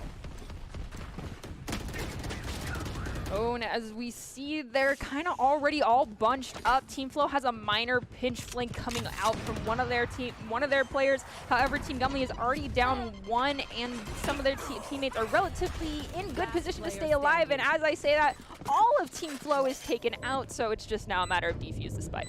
And that was another 4 from Chad. I mean, I would love to see what Chad is right now, because I'm guessing it's really, really good, because he's really orchestrated this comeback here for Gumley. This has been impressive. What's the rank one step down from Supersonic? In Valorant? Yeah. Supersonic? What do you mean? I'm pretty sure that is the highest ranking currently available. Radiant? Yeah. Oh, sorry, Radiant. That's what it is. My apologies. Master, I believe. Do you think Chad's Master, or do you think he's Radiant? He's playing like a Radiant. He's playing like a Radiant, in my opinion. He's one of those guys, though, where, like, sometimes you ask people in pubs, you're like, what rank are you? And they're like, Radiant. And you're like, all right, sure, whatever. Like, you're just trolling, like, you're just having a good game. He's one of those guys where you see they say Radiant, and you're like, bet, you're pretty good. No cap. Yeah. All right, so we're at 10-10 aside. Ooh, JJ got Jump Chad taken out early, so there goes that quick threat for their side. Kind of even things out a little bit. Unfortunately, Flo will lose one of their own players. It is now Team Gumley's down to 3, so 4v3. Got the spike carrier still alive for Team Flo. It isn't. Oh, Flo Ascending's taken out Pink Boy Blue, so that Brimstone is no longer available right now, and we see Bad Apple getting that plant. That's one of the most triggering wallbang spots in this entire game. Through those boxes there, you know, on site. It's just so frustrating. And finally, Gumley shows some weakness here, and it's Quattro last alive here. He's got that Phantom just kind of working up in top heaven, just waiting to see who's going to blink between him and Mask. And everyone knows where each other are. It's just going to be a question of who goes first. And I'm just saying this not because I genuinely hate the mechanic. It's because I suck using this mechanic. I do not like the ability to shoot through walls in this game. I think the wallbang is kind of fun, though, as you see there's finally Flo getting around. Flo would have lost that round, because I understand what you're saying about wallbangs. It's incredibly frustrating, and that led to them getting this round. That wallbang shot through boxes from showers was so critical in getting this round back on track. And that was such great knowledge from Flo to be able to do that. I personally am still trying to figure out what I can and cannot shoot through. And so my teammates, specifically one of my friends named Taylor, will be like, hey, Artie, you can't shoot through that. And then they'll be like, oh, someone can shoot through that there. Oh, no, someone's shooting you through that. Run away, run away. Oh, you're dead anyway, so it doesn't matter. And so it's a learning experience. I think that's why it frustrates me so much, because I'm like, what can I shoot through? No, I feel you there. It's triggering. It's triggering for sure. It's a nice little 4-push mid here. Everyone's just trying to get active up into hookah here and see if they can't find anything. And someone's going to be waiting on these other side of these boxes. And there's a nice little trade. Omen did really well. Quattro did so well to actually find one there, because that could have been such a bad situation. And we do see the bad apples getting aggressive, taking that forward push through the smoke, crouching down to try and avoid being seen. The Reds comes out from Flo ascending, and we've got Brim on the back of them to make sure that there is no flank coming out. Hero is going to take out one member of Team Flo. However, they are the last man standing for Team Gumley.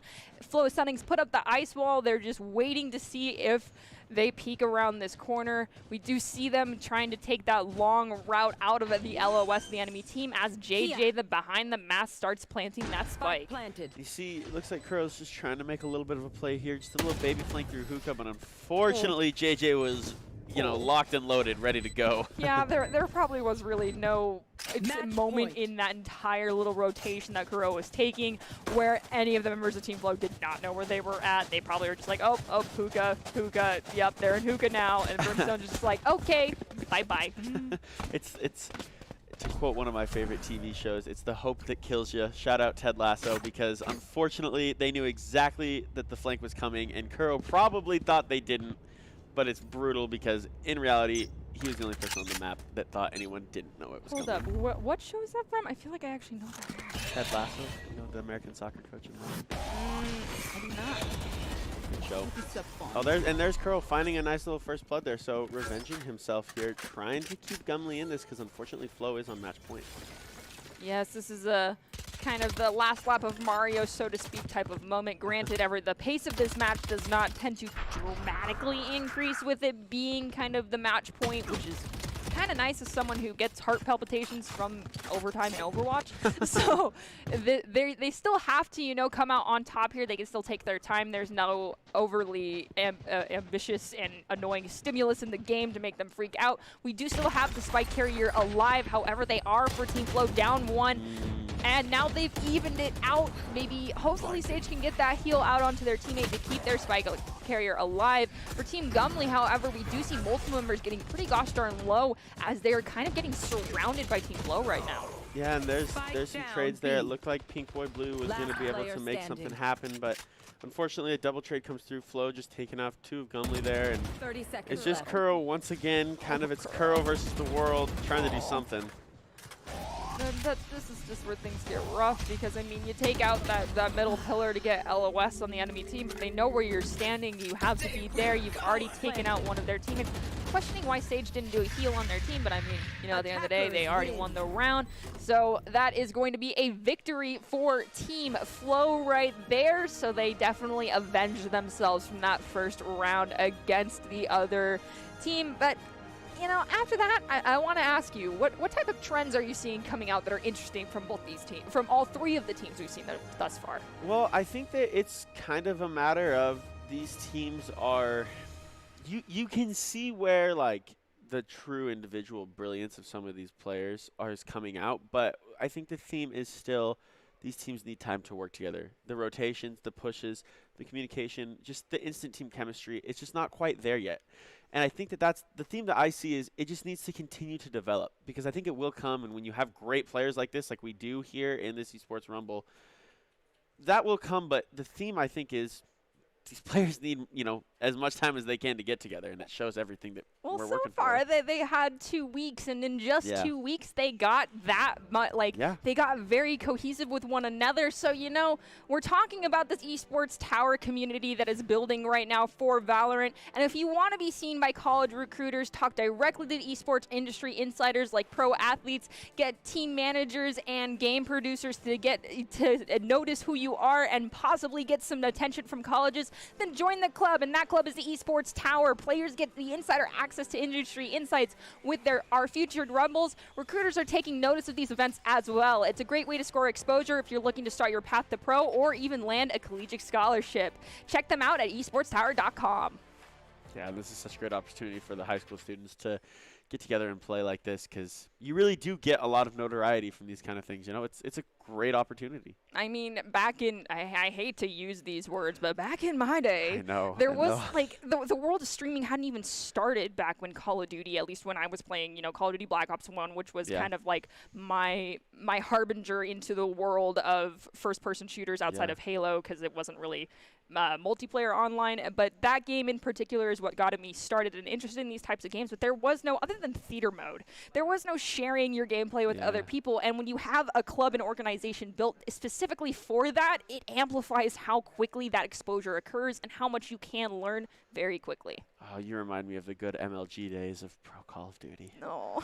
Back at the old MLG tournaments. No, it really was. It was a whole different world. And these opportunities now for these students to get streamed on a platform like, like this Esports Tower Rumbles that we're doing, and to get, all of the services that they're able to get. It's so cool. And it's something, like you said, I'm jealous. I wish I would have had that when I was in high school. That could have changed. Right. That could have. I wouldn't be sitting here. I'd be sitting over there on one of those computer chairs instead. I would not have been in marching band. I would have 100% just been doing esports. However, I can conveniently say that my coach themselves, Dr. Haskell, was also in marching band and a marching band director prior to their esports and actual normal career choices that they made up until the esports program started. So we kind of followed the same path of doing the band geek thing for a while and then becoming the gaming nerd. You following a good path then, that's for sure. Right? I'm following the doc. I'm learning all the time. That's funny. No, and it's a great opportunity too, because you see what we've been able to build here, with just from things like Esports Tower that create those great players and create an opportunity for these kind of programs to advance into what we've built here at Boise State. Not to mention, it's a great way to make memories, great way to make friends. Even if it is someone that you never meet in person, these friendships that you can make through these games can last a lifetime. I am someone who is speaking from personal experience. I have had friends that I met through Call of Duty and through Overwatch that I've been friends with for years. And with that in mind, that is going to be the end of our second match. We do still have a couple more. After all, it is a round robin, so stick around. We will be back right after this short break.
beautiful human beings, and welcome back to this broadcast of Esports Tower Rumble in Valorant. We are broadcasting from the Boise State Game Pants Esports Arena, and we had a pair of exciting matches already this evening, and now it is time to crown this week's Rumble champion in our final battle. It is going to be Team Gumley versus Team Laugh.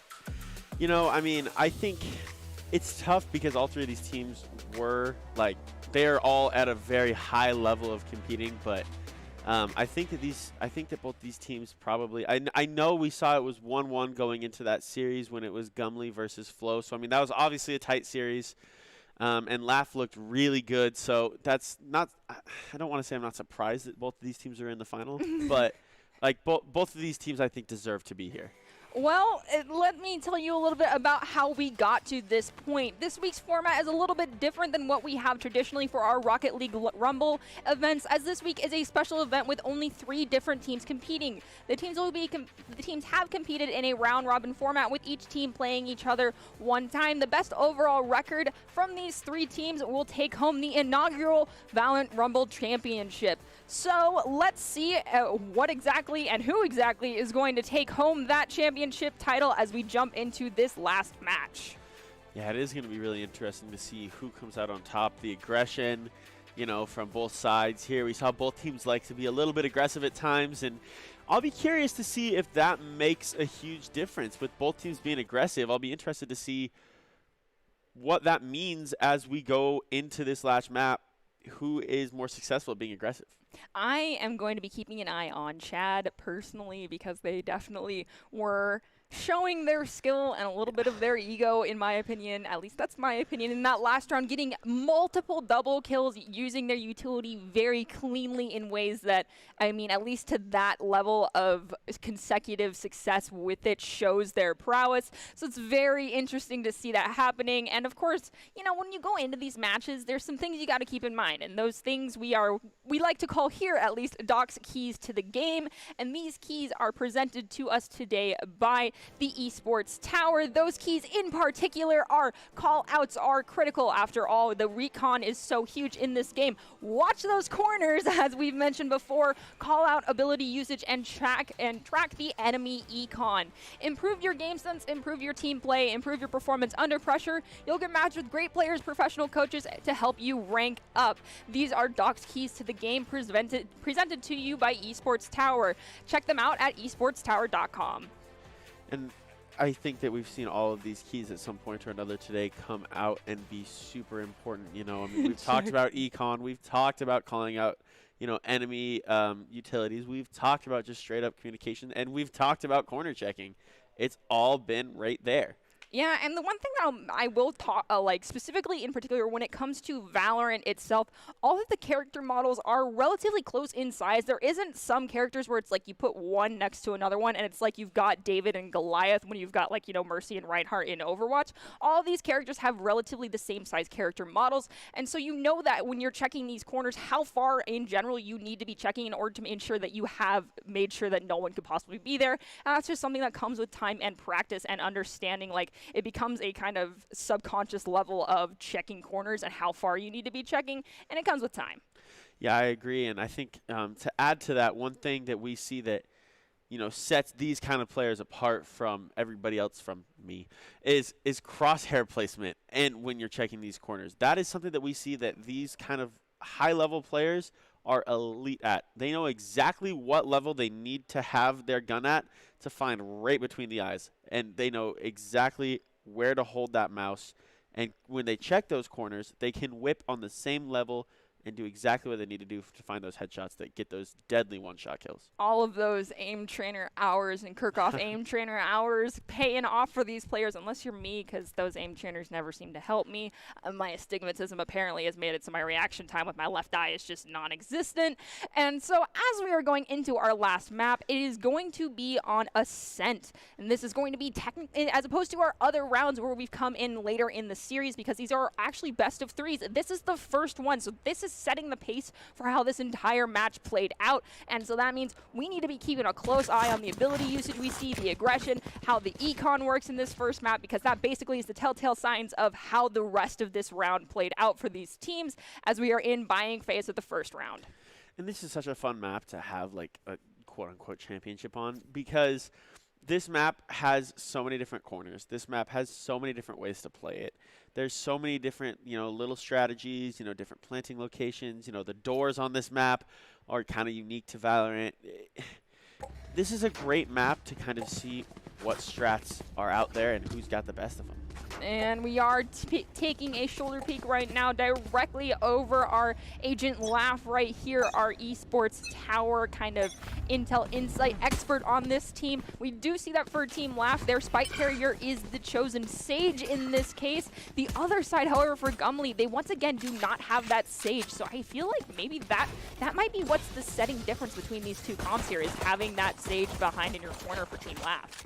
Just some serious aggression coming out of Gumley's side, which is going to be interesting. It's going to be a little bit more aggression versus you see Laugh is showing their intent, being a little slower. And right off the bat, there's Gumley with a nice little two-piece there from Chad and from Kuro. It's 3 now. Oh boy. Tailwinds, though.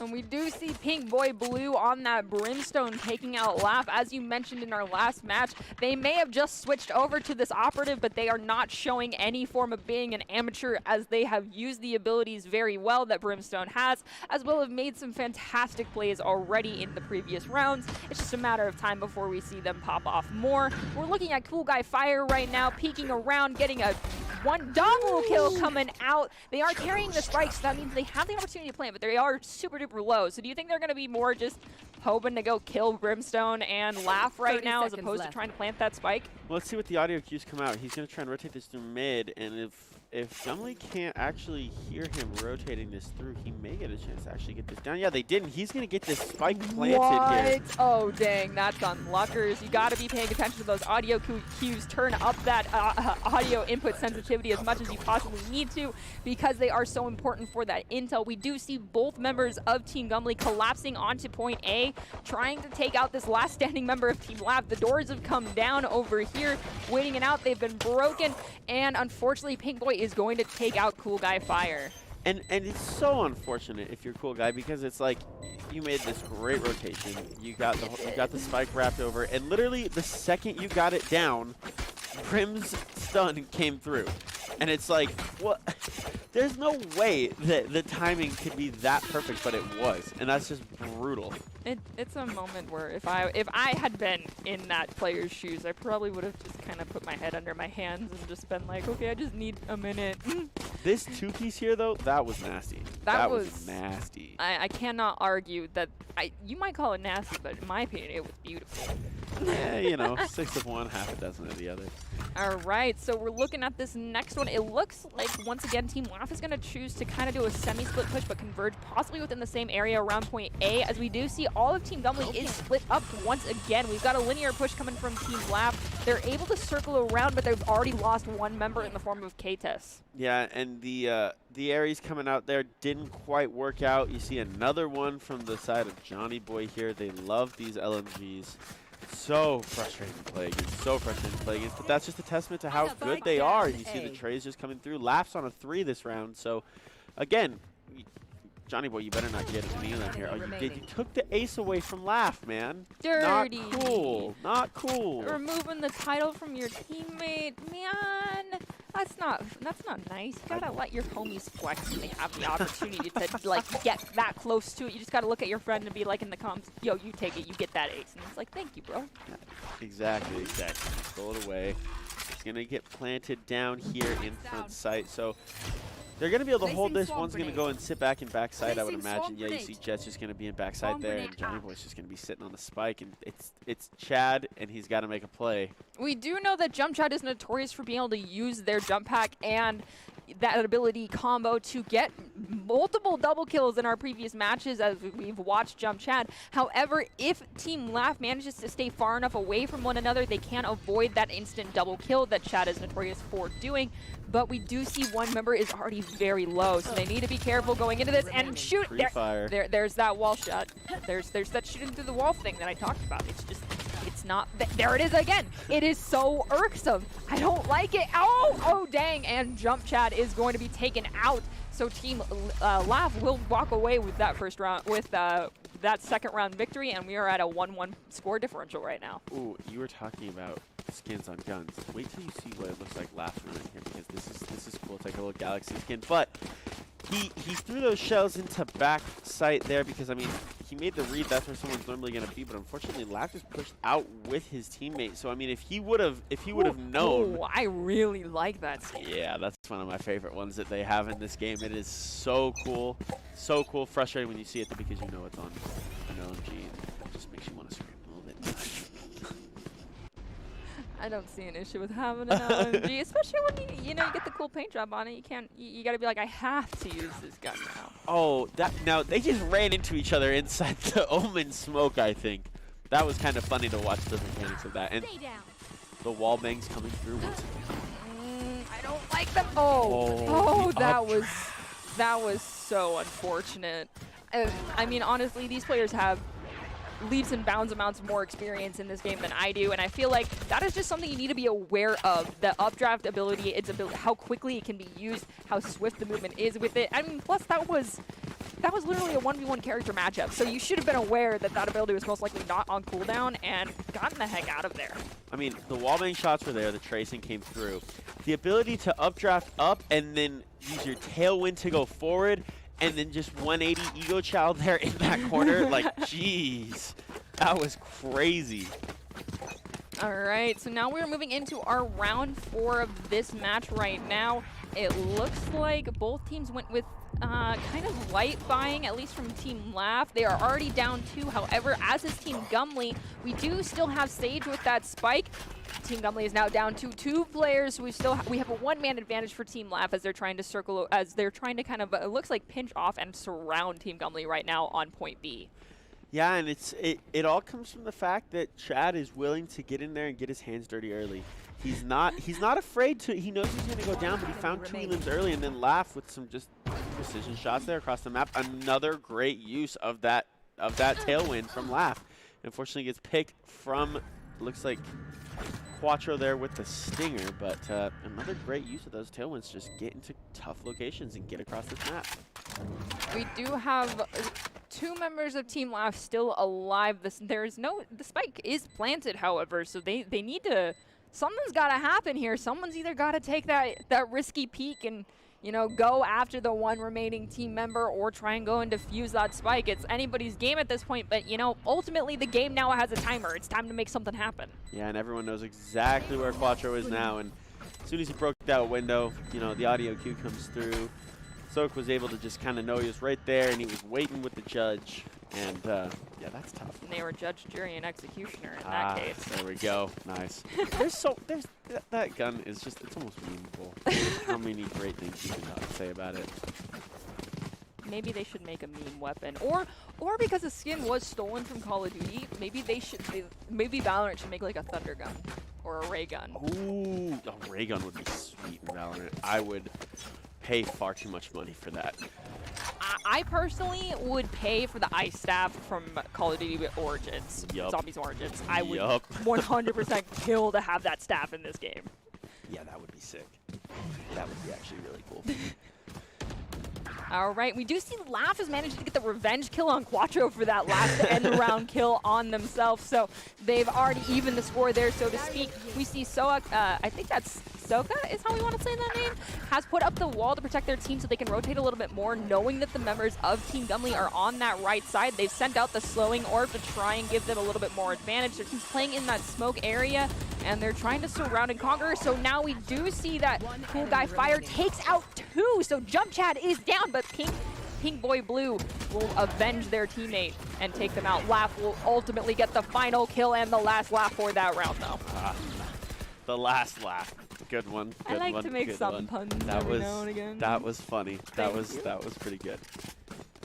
All right, so now we are looking at another buy phase here. I do believe that we've got, I think Team Gumley is going to go with a light buy round here since they didn't really succeed too, well, actually, yeah, they haven't been succeeding too heavily here. They need to have more of an econ on this one and try to come out on top. What do you think? See, the problem is, it's like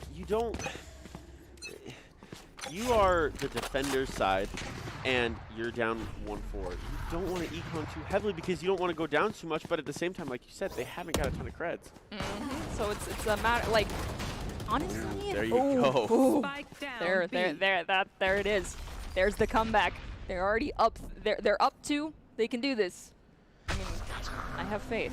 Yeah, it was some nice judge play there. Once again, just getting active there in the hallway and doing what you had to do to find a couple of opening elims there and try and get your side back into this.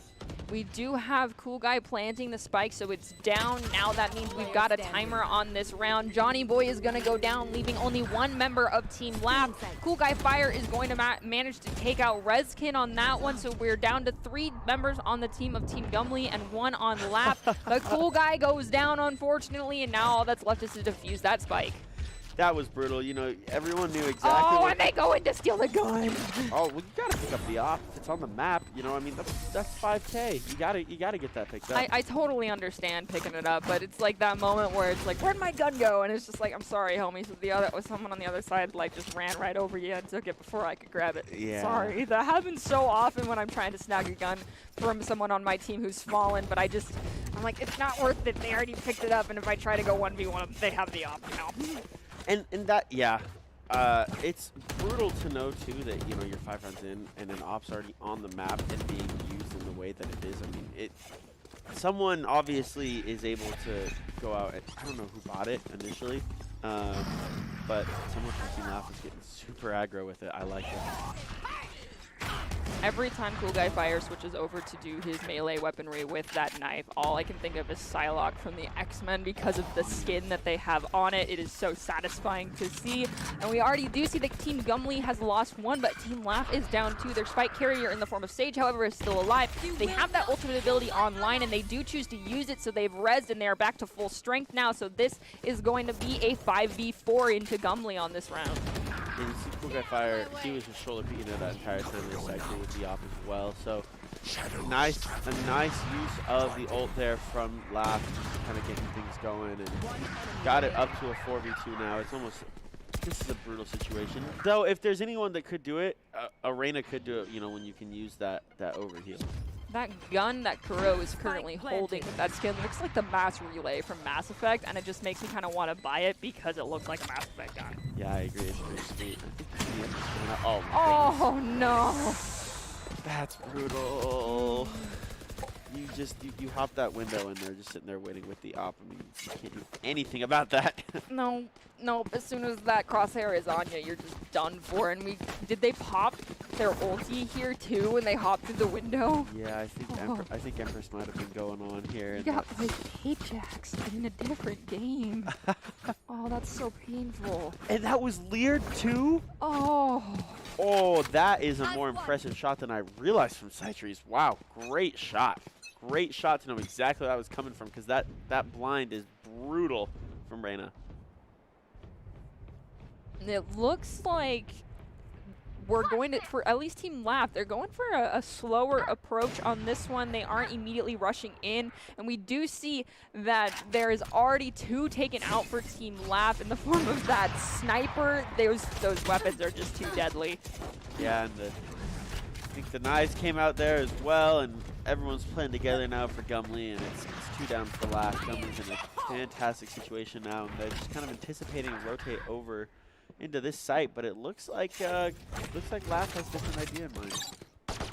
Team Laugh does have to still plant the spike as they get 2 kills out on Kieran and Kuro, both going down, and now it is a 2v3. Team Gumley has Brimstone, who's very low. The spike carrier has unfortunately been killed for Team Laugh, so it's a 2v2. Hopefully Sage can get some heal out onto Cytus here to help them even out the playing field a little bit. It is just Brimstone remaining for Team Laugh, however, so if there's a time to get aggressive, the time is now. 30 seconds left. Yeah, and you see Cytus has just been so good about just kind of hanging out in the back of the map, using that op. He had a nasty flick shot coming from mid, and he can just watch over the site. Doesn't matter that he only has 16 health. I mean, because all you need is, you know, the time that it takes your brain to register that my crosshair is on someone for this to be for this round to end. And it does look like Sage used their heal ability on themselves, so unfortunately Cytus is going to be rather low going into this last engage into Brimstone if Brimstone so chooses to push up, or if they're just going to choose to run away and try to save their weaponry. And as I say that, we do see them approaching point A right now. We can see them over there to the right. However, our operatives here on point have yet to notice his presence, so it is up to who gets that kill shot, and with that, the attackers manage to win out this round. Yeah, and I'm imagining here, yeah, Yep, there's the op pick. There's the op pick. Yeah. I was going to say, they started to run away for it from a second, and I was like, wait a second, that's not the move. You want that gun, go grab it. you don't want to just lose that off the map, especially with how nasty your team's been with it all game. Time to go practice more aim lab. Yeah, seriously. Seriously, I respect the ability to sit there and grind that. I cannot do it. When I bought my PC earlier this year, this is the first time I ever had a PC from a console, and trying to like sit there and grind aim labs made me want to pound my head into the wall because that was so bad. It's not that fun. Honestly, I would suggest you just play some Call of Duty. Yeah. Have fun, get used to the new controls. Pretty well, that's all I. That's what I decided to do. Another double pack play. Oh my goodness. Oh, that was risky. That would have been nasty, though. That would have been nasty through the smoke. I mean, so aggressive with the op. I love it. I love this. Who cares if it's a long-range weapon with slow aim down speed and slow reload? I'm still gonna treat it like an assault rifle and just go running it down mid. Well, if you can make it work like Cytus is doing, then why wouldn't you? Yeah, for real. And we do see that Team Laugh has all their members still alive. They unfortunately have one that is a little bit low. The spike is planted, so now it's just a matter of time. There is one member remaining for Team Gumley, and I do not know if they're going to be able to get enough. They got one, but they are going to be taken out by Cytus in return. Just be happy that it wasn't Laugh that took you down, because they were looking to disrespect you with the axe. So be happy that that was not the situation, my friend. Yeah, that was the equivalency of pulling out the Torbjorn timer and hammering someone in Overwatch right there. so yeah, I would take the op death over the Tomahawk death right there for sure. Oh, they almost got it too. Yeah, they were very close to that one. And we do see Laugh once again holding on to that Tomahawk, just kind of swinging it around a little bit, demonstrate their power with it. We do see that Team Laugh, oh wait, we had this, I believe that Sage has the spike. No, Sage has chosen to drop the spike, so they are not the carrier this round, and instead they have given it to Quattro. So with their ability to semi-teleport very quickly, I feel like this might be a dive into point A or point B, grab the attention of Team Gumley, teleport out, and then rotate back towards the other point and plant it. That's just my assumption, and that is something that I've seen some players do in my games. But as I'm saying that, 2 members of Team Gumley has already gone down, so necessity for distraction might already be gone.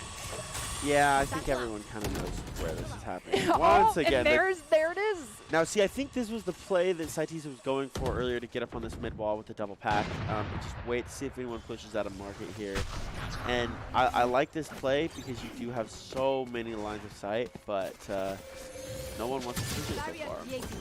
And we do have the Sage using the wall to get some high advantage for field of view as Pink Boy Blue manages to take out Cytus. So even though they had that high ground multi-line of sight, the wall shots, man, shooting through dang walls. I feel so bad for you right now. If you are raging behind that screen and keyboard, know that I am with you on that. I do not like that mechanic in the game. I totally understand it is very viable. It is actually very well balanced and such, but I personally don't like it. So use this moment to rage and say that one of the hosts agrees with you, and that is your excuse to give you an extra moment of rage.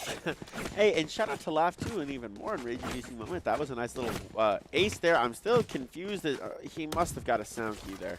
That's the only thing I can think of, because I mean that was just like a flick right onto a spot and hope. But Laugh did so well here to just kind of play it slow and just take these picks, and there you go. That's the ace. Let's make him dance. 19 and 6 for Laugh through 10 rounds. That is disgusting. Cover going out. Yeah, that's brutal to play against. That is brutal to play against, but Laugh is pretty good this game. So it's not surprising. And we do see the wall already come out. I do not know if that was intended to be used as an opportunity for their teammates to get a little bit higher or not, or if it was just meant to kind of be more of a distraction and kind of a barrier for their side. However, unfortunately for Team Laugh, they've already gone down 2, whereas Team Gumley has only lost 1. They do have Sage to able to keep some of their players alive, however, they do not have that ult online, so there will be no resurrection, at least as far as I'm aware, for this round, unless they suddenly start running around and just getting a bunch of resource orbs, in which case you are running a Hail Mary, and that is kind of crazy. But we do still have the spike in the hands of Team Lab right now, so it's not been planted, and it is now a 2v2, so it's kind of anybody's opportunity. And Laugh, you know, just picking up the op to try and throw down a wallbang shot, randomly hoping someone was there. Couldn't find it, picked up the Vandal again, and then there is that man Chad pulling out the op as well to get that trade over there. Pretty impressive plays from Chad, just to use those sound cues, know where he's at, and be able to just flick around the corner and find one. Keeping things interesting. We're into this 2v1 here, Gumley versus Gumley's got 2 here. 30 seconds left. We do see that for Team Laugh, they're rotating towards A. I'm not sure if they're crouching enough to prevent the sound cues from going off right now, as they do have someone pursuing them right now from that left corridor. They're waiting for them to come in. They hear them. They have their sights up, and they just barely missed the shot on Johnny Boy. They're going to try to take a second shot here, and they get it. So now it is I believe, yes, the defenders have won that round.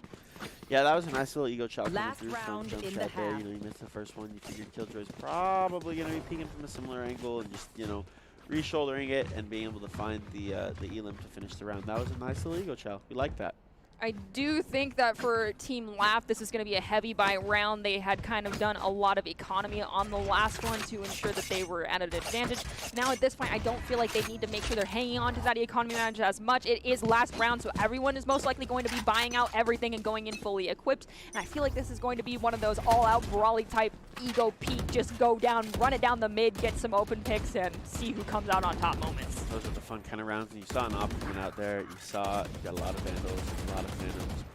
There's Cool Guy already finding the open elim, so Team Gumley once again at that disadvantage as Laugh's just continuing to be aggressive, trying to take a 9-3 lead into this second half. Unfortunately, there is going to be a double kill coming out from Kuro. Actually, Kuro got 4 kills. They get the ace that round. They popped off. That was absolutely awesome to see. We kind of saw it from one of the players who unfortunately got taken out's perspective, and then got to see it from Kuro's perspective. The double was pretty nice. Wait, what? People got deleted is what just happened. Oh my goodness. Yeah, Kuro got That's double the ace for Kuro. Wait. They popped the heck off on that last round. I'm so baffled by that. That was craziness. That was absolute craziness from Kuro. The timing on that is unmatched. I mean, that's insane. That was an insane round. And that could be the catalyst that Gumley needs to get themselves to find the lead here, spur themselves on into the lead over Team Laugh. Yeah, they are now on the offensive here. We do have the spike carrier already pushing forward. They're in front of all of their teammates. A little bit of a risky play. They've already dropped down to half health. For Team Laugh, they are still hanging out together. They're not choosing to do a split push. They kind of did a little bit of a split up to get some recon, and they're now all converging on point A. And I believe they're going to start pushing up and surrounding Team Gumley here pretty soon. Yeah, I think that's going to have to be the play if you're Laugh. A nice little pinch coming through here. One's having to freeze mid. What they don't know is that, unfortunately for them, Gumley was in a very different position there that they expected. It was a nice pinch on sight, but nobody was in the same spot that they thought. And unfortunately, it happens to be like that sometimes. And so with that one, Team Laugh is going to walk away with another round win. We do see the amount of creds both teams have right now. It looks like it's going to be a relatively light buy round for both teams. We've got light armor being purchased, no heavy armor, so this is kind of still another economy round for both sides. Yeah, I would imagine, this is, your second kind of pistol round here in this half. You see a Bulldog coming out there. on the side of Laugh.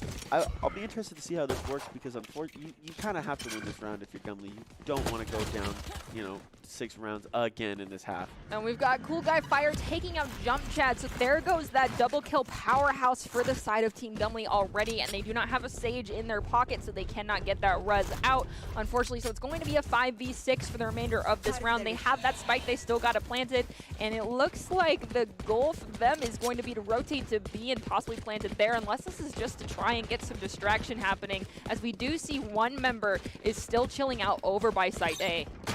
Yeah, it looks like, though, this is actually a full rotate to B. It looks like Spike is heading that way, and there's Spike down now, so it's a 5v2. You got to try and get the Spike and get it planted. This is going to be a tough one for Gumley. Run and gun. It's pistol whipping time. We do see, oh, Pink Boy Blue's just shaking their head. They know they're nope. done for. That's always a painful moment when you hear the footsteps coming and you're just like, there's nothing. I can't win this fight.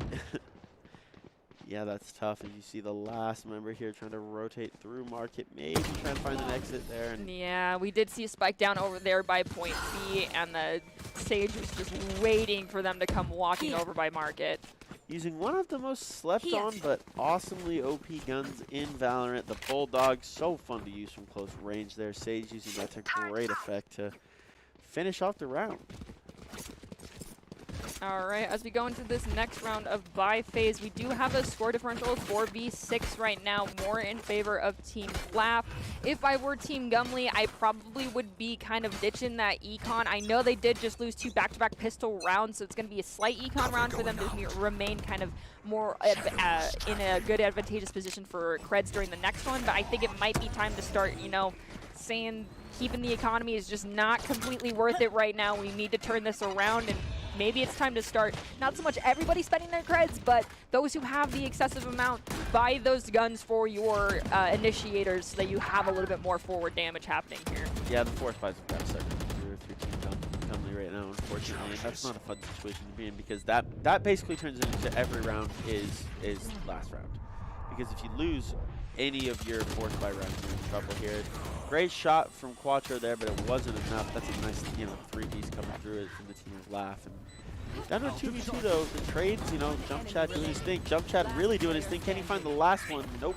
That would be Laugh with the big 2-piece to finish the round. Yeah, and all they got left to do now is defuse that spike. They are the last man standing and the absolute last man standing, so it's all good. Defenders won that one, bringing us to a 4v11 for Team Laugh. And I hope we can see the creds right now coming out for Team Gumley. They have a decent amount. It's time to armor up and just go aggressive.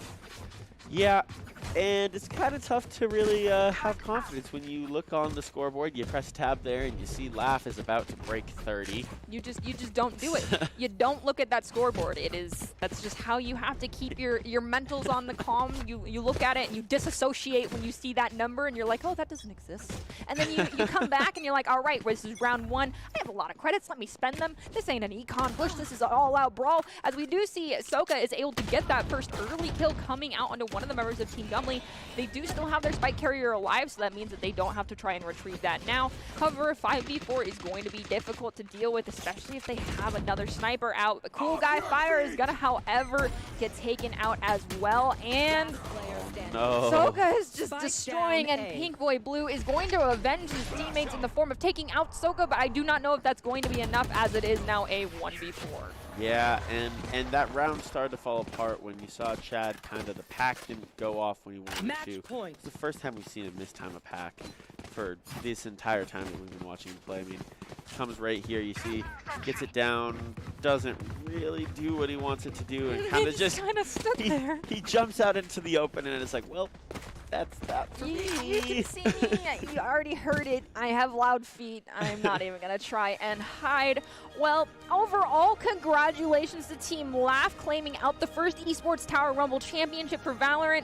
Don't forget to tune in every Wednesday for our weekly Rumbles here at the Boise State Esports Game Pants Arena for Valorant, as this is going to be a weekly tradition from here on out. Yeah, this is a really good opportunity, and it's really fun to watch some of this top talent, duke it out with some of these, these influencers and these team captains that know what's going on in the game scene. You know, it's fun to just watch that collaboration and see how things go. And then at the same time, it's also really fun to watch some of these people like Laugh just absolutely pop off. Well, Laugh popped off, Chad popped off at different times. All of these players actually popped off at various times. Yeah. That 2K followed by a 3K kill that kind of broke both of our brains was insane to see. I honestly am looking forward to seeing more of that in the coming weeks. Yeah. And I don't know, I'm excited because this was just 2 weeks worth of working together. So we've got a few more weeks left in the school year plus summer, and I hope that we can bring this possibly during the summer as, like, you know, club camps do happen. We got to keep our kids entertained, as parents like to say. At least my parents just dropped me at the pool every day, gave me $2 and were like, have fun. There you go. Now the new form is drop your kids at those esports tower practices and say, okay, goodbye, have fun, and they come back and they're just mentally boomed or completely tilted and get to tell you all about their day and with regards to esports. So, you know, this will be a fun experience to be able to keep up. Yeah, I'm looking forward to it. It's going to be a good time. Well, if you want to be one of those students who has the opportunity to experience this very same event yourself, and you want to be seen by some college expert recruiters, talk directly to esports industry insiders like pro athletes, team managers, and game producers, then join the club. And that club in particular is the Esports Tower Club. Get insider access to the industry insights with our featured rumbles. Recruiters are taking notice of these events, and it's a great way to score exposure if you're looking for your path to pro or to land a collegiate scholarship. Check them out at esportstower.com. Yeah, that was we did get to see some good stuff there, and hopefully some college recruiters were watching those guys, because we got to see some crazy plays there, and some of those high school kids hopefully will get the opportunity to. I was looking for my college recruiter. He was here earlier in the form of Doc. Oh, he's walking behind you now. He's here. Yes. He's back. There's one of the recruiters taking notice.